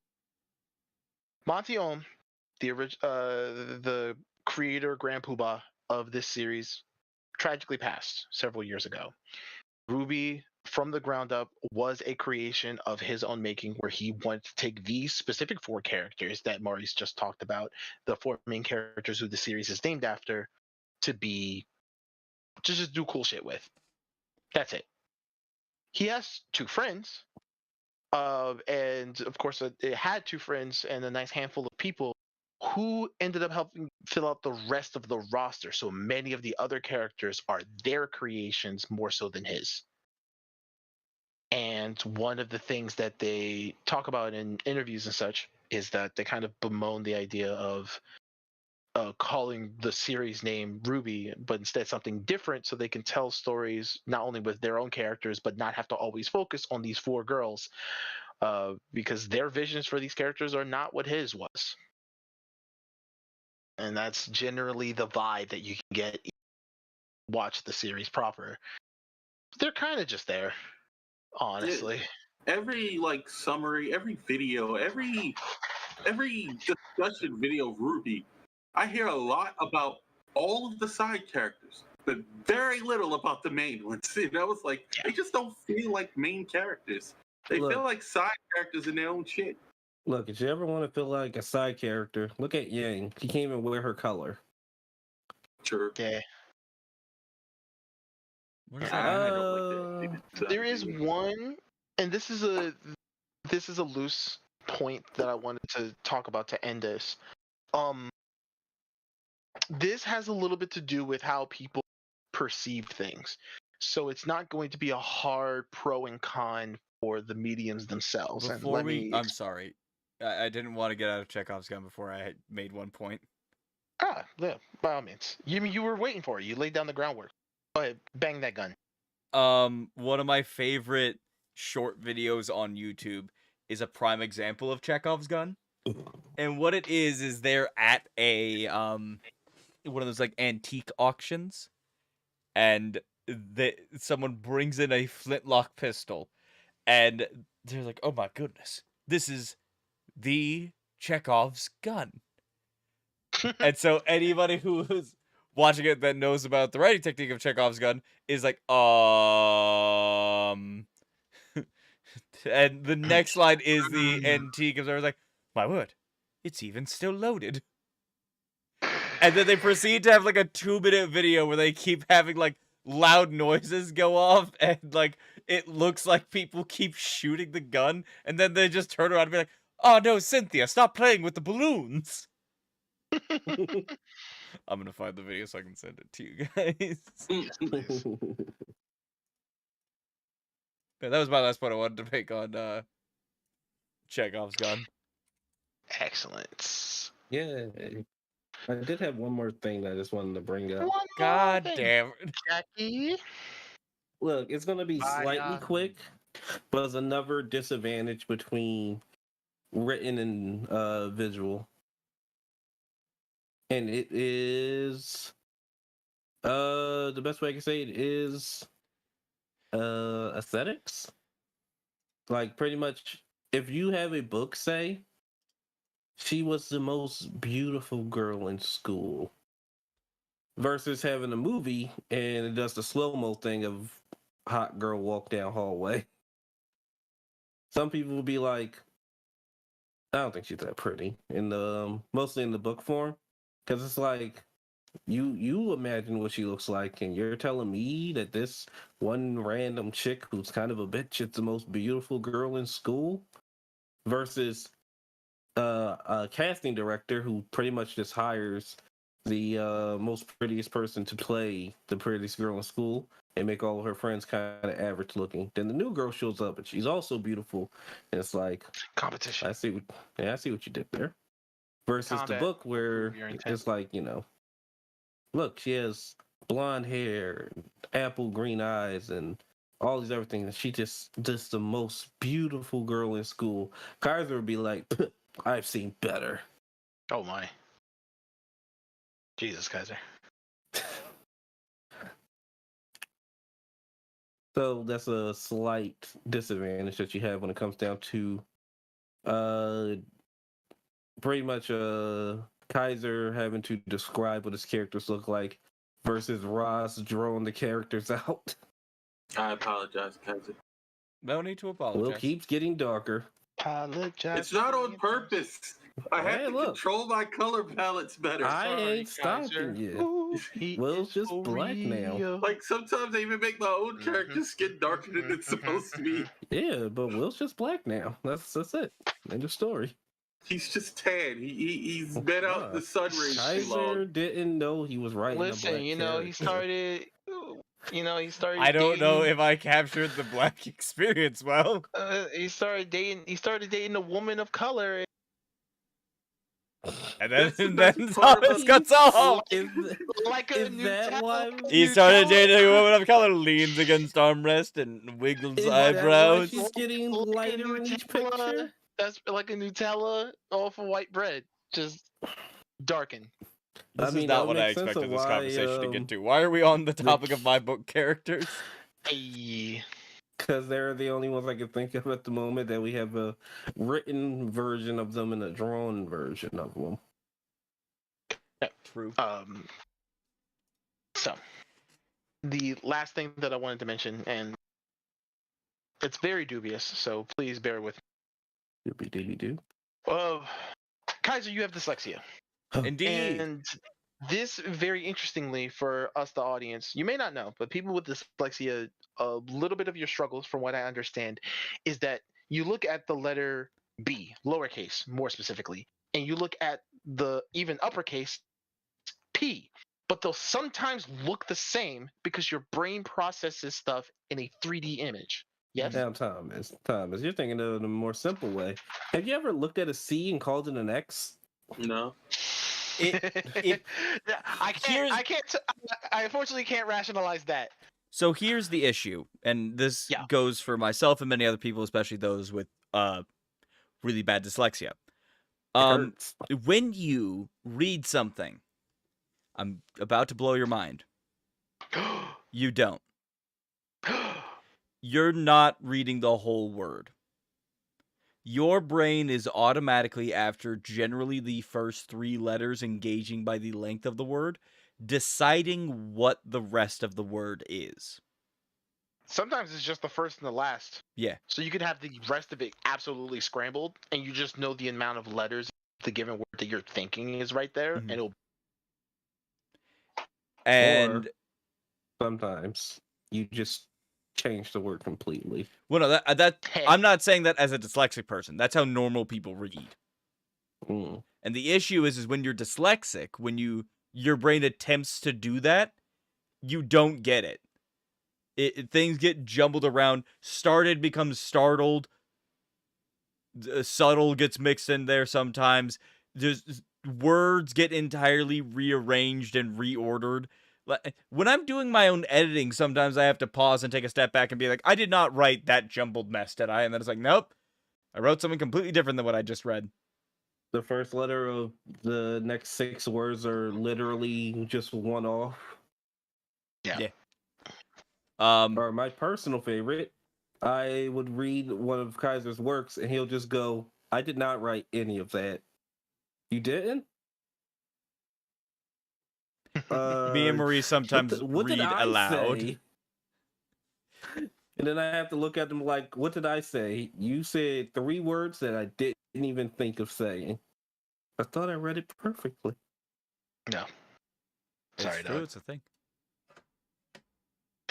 My point when bringing this up is... And the teachers were mean about it. Read My out loud. point when we're bringing this up is that this is particularly a hard thing for a lot of even aspiring and avid readers to deal with when it comes to the written media.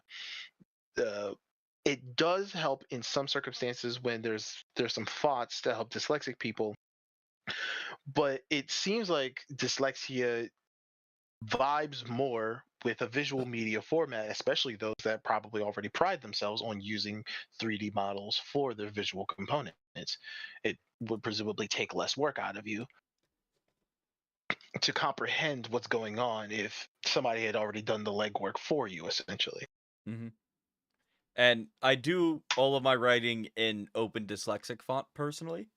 It is, for anyone who hears this who is also suffering from dyslexia, Open Dyslexic is a relatively free, downloadable file. It's just the cost of an arm and a leg. Nah, sometimes your younger brother soul. It is free, but you can donate to them to help, with the program, and they are coming out with new formats for it. Like close dyslexic. I don't know what closed dyslexic is. I don't know if it exists. There's also there's another one. I think it's just called. It might just be called dyslexic. Font, not Open Dyslexic.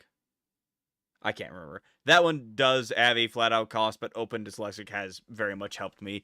And if you don't want to go through the process of finding, downloading, and then uploading it, some people are going to cringe when I say this. Comic Sans is probably your best alternative. It's just the way that letters are weighted, basically, does help with reading issues. Makes sense. I never considered that. Would you think people are cringing because tell reference or bought for some reason? A lot of people hate Comic Sans. Yeah. Just goofy looking. Like Sans. Now, on the flip side of this, I'd like to imagine that main strengths when it comes to a reader, and this might be a self-admission from any one of the four of us. Are we able to talk in our heads without saying words verbally? Just have a voice going on when possibly reading some words and assigning voices to these various characters in the dialogue to keep track of things. Yeah. Of course, this is not an ability that everybody has. Only a handful of people have that particular ability, but of course, leverages very well in the written medium for this very reason. I talked about before the importance of the kind of lost in translation language stuff when you don't have an audio component. But this is one of the many ways that somebody who is a long time and maybe avid reader or even a first time reader can compensate for that by themselves, just by how their brain works. It's very fascinating stuff. The same goes for people who are able to create images in their head. Raise your proverbial hand if any one of them. Nope. That will definitely do that too. I'm 2 for 2 on the assigning a voice and creating a picture. But usually a relative 2D flat image, nothing too illustrious. I'm very easily able to picture scenes as I'm writing them. I can only picture things I've seen. I can't. I'm not good at making things up. That's why I have Roz. Yeah. Fair. Like I literally go, okay, Ross, here's the character's name, here's their personality, make it. And then he gives me art, and he's like, I should probably redraw this. I love it. No, you don't. And I snatch it from him, and I hiss and scurry away. Moin. My baby. I'm relatively bad at picturing faces. But again, that's what we have Roz for. Yeah. I can give picture eye fight color, hair scenes. color, and hairstyle. Yeah. The rest Like, of the I'm face. good at picturing scenes. That's what I can do. Because I don't really need to understand what people look like. I just need to have the model of what a human looks like. And there you go. Fair. Now I can picture the scene. And that's normally how I get a story idea started. I make one scene in my head, and the brain's like, now do more. But I don't have an opening. More. Just Robert Baratheon in my head. Then do more. So I think my final note on all of these lines of questions is yes, you, dear viewer.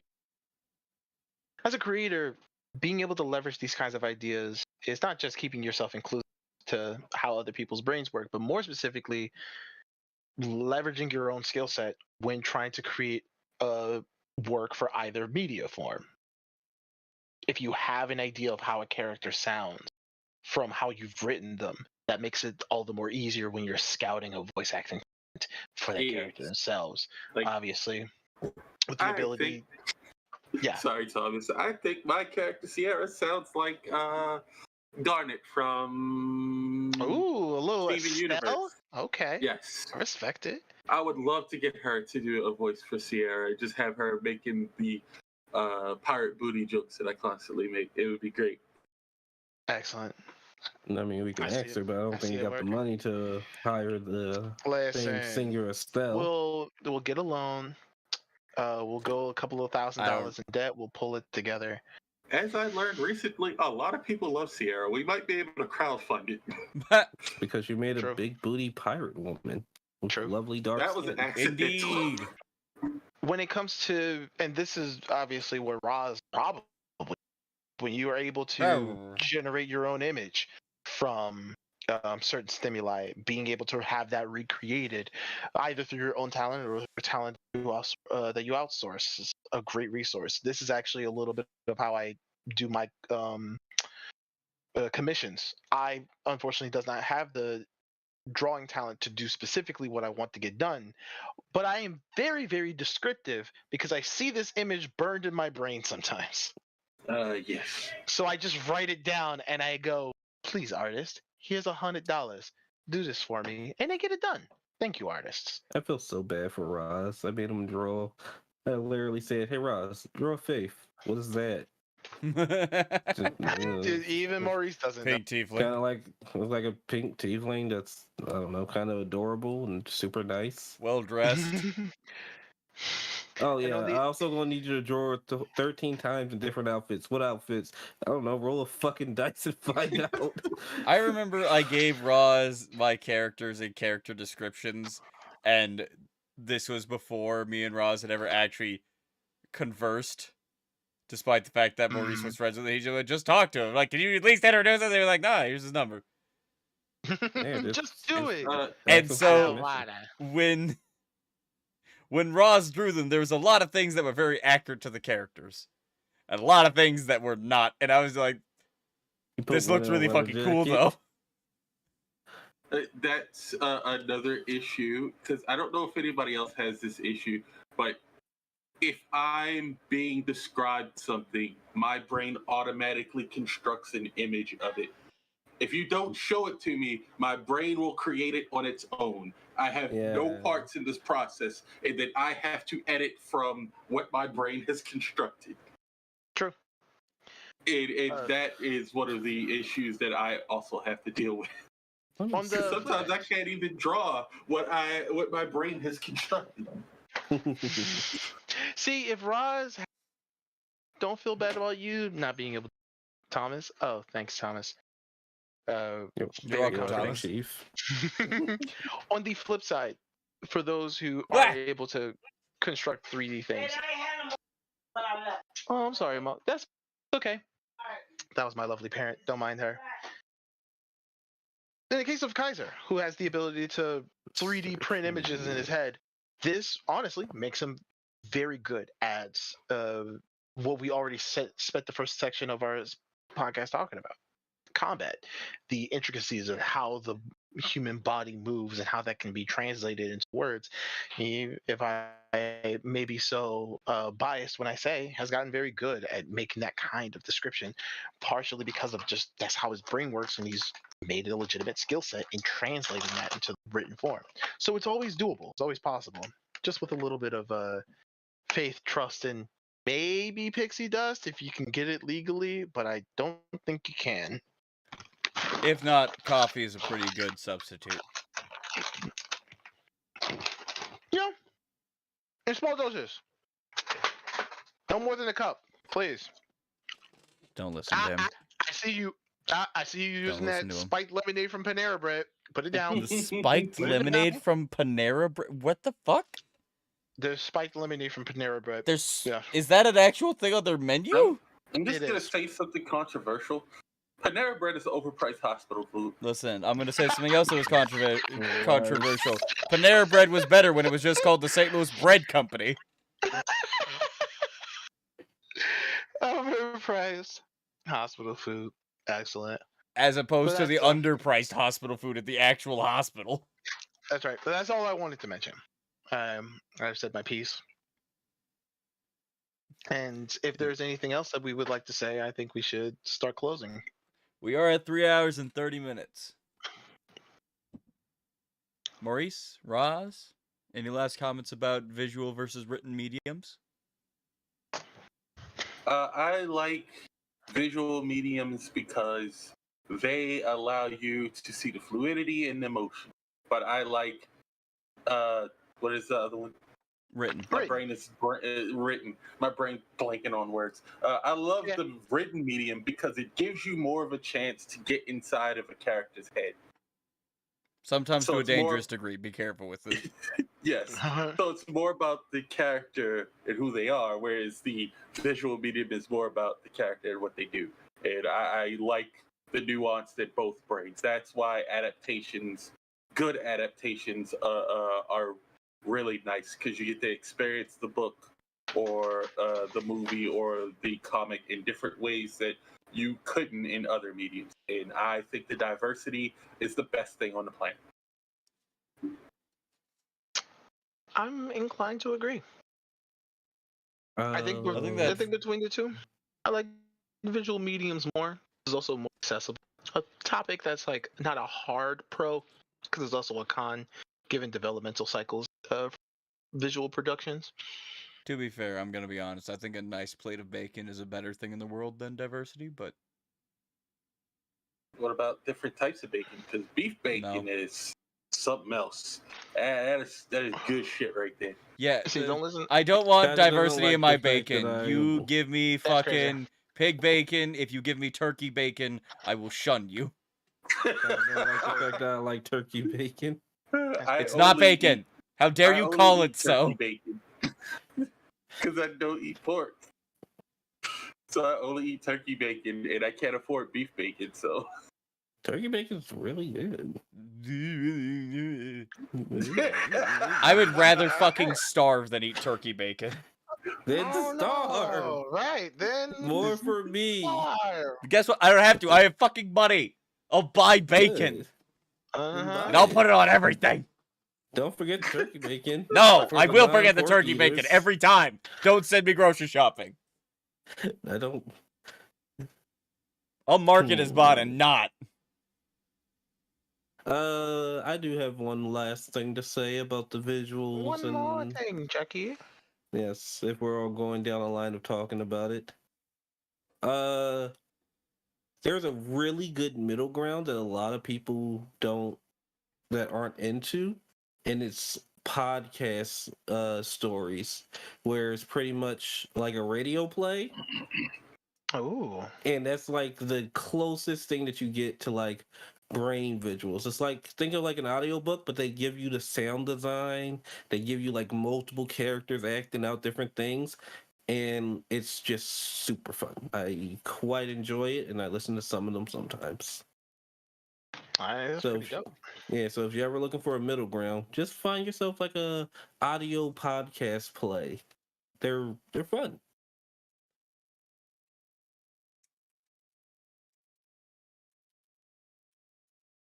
Is it my turn then? Yes. Even though, like, if I do have to add one, there's someone on YouTube called The Vogan who does SCP stories. Oh, And that guy's he great. does, yeah, and he does the ones where you can play the tape out, so you can actually get like a lot more details in, even though he does mostly all the voices. That's pretty cool. Yeah, his stories are great. That's where I got introduced to SCP, and my favorite one is still the 3D glasses. Ooh. You can go now, Kaiser. Can I now? No. Can I really?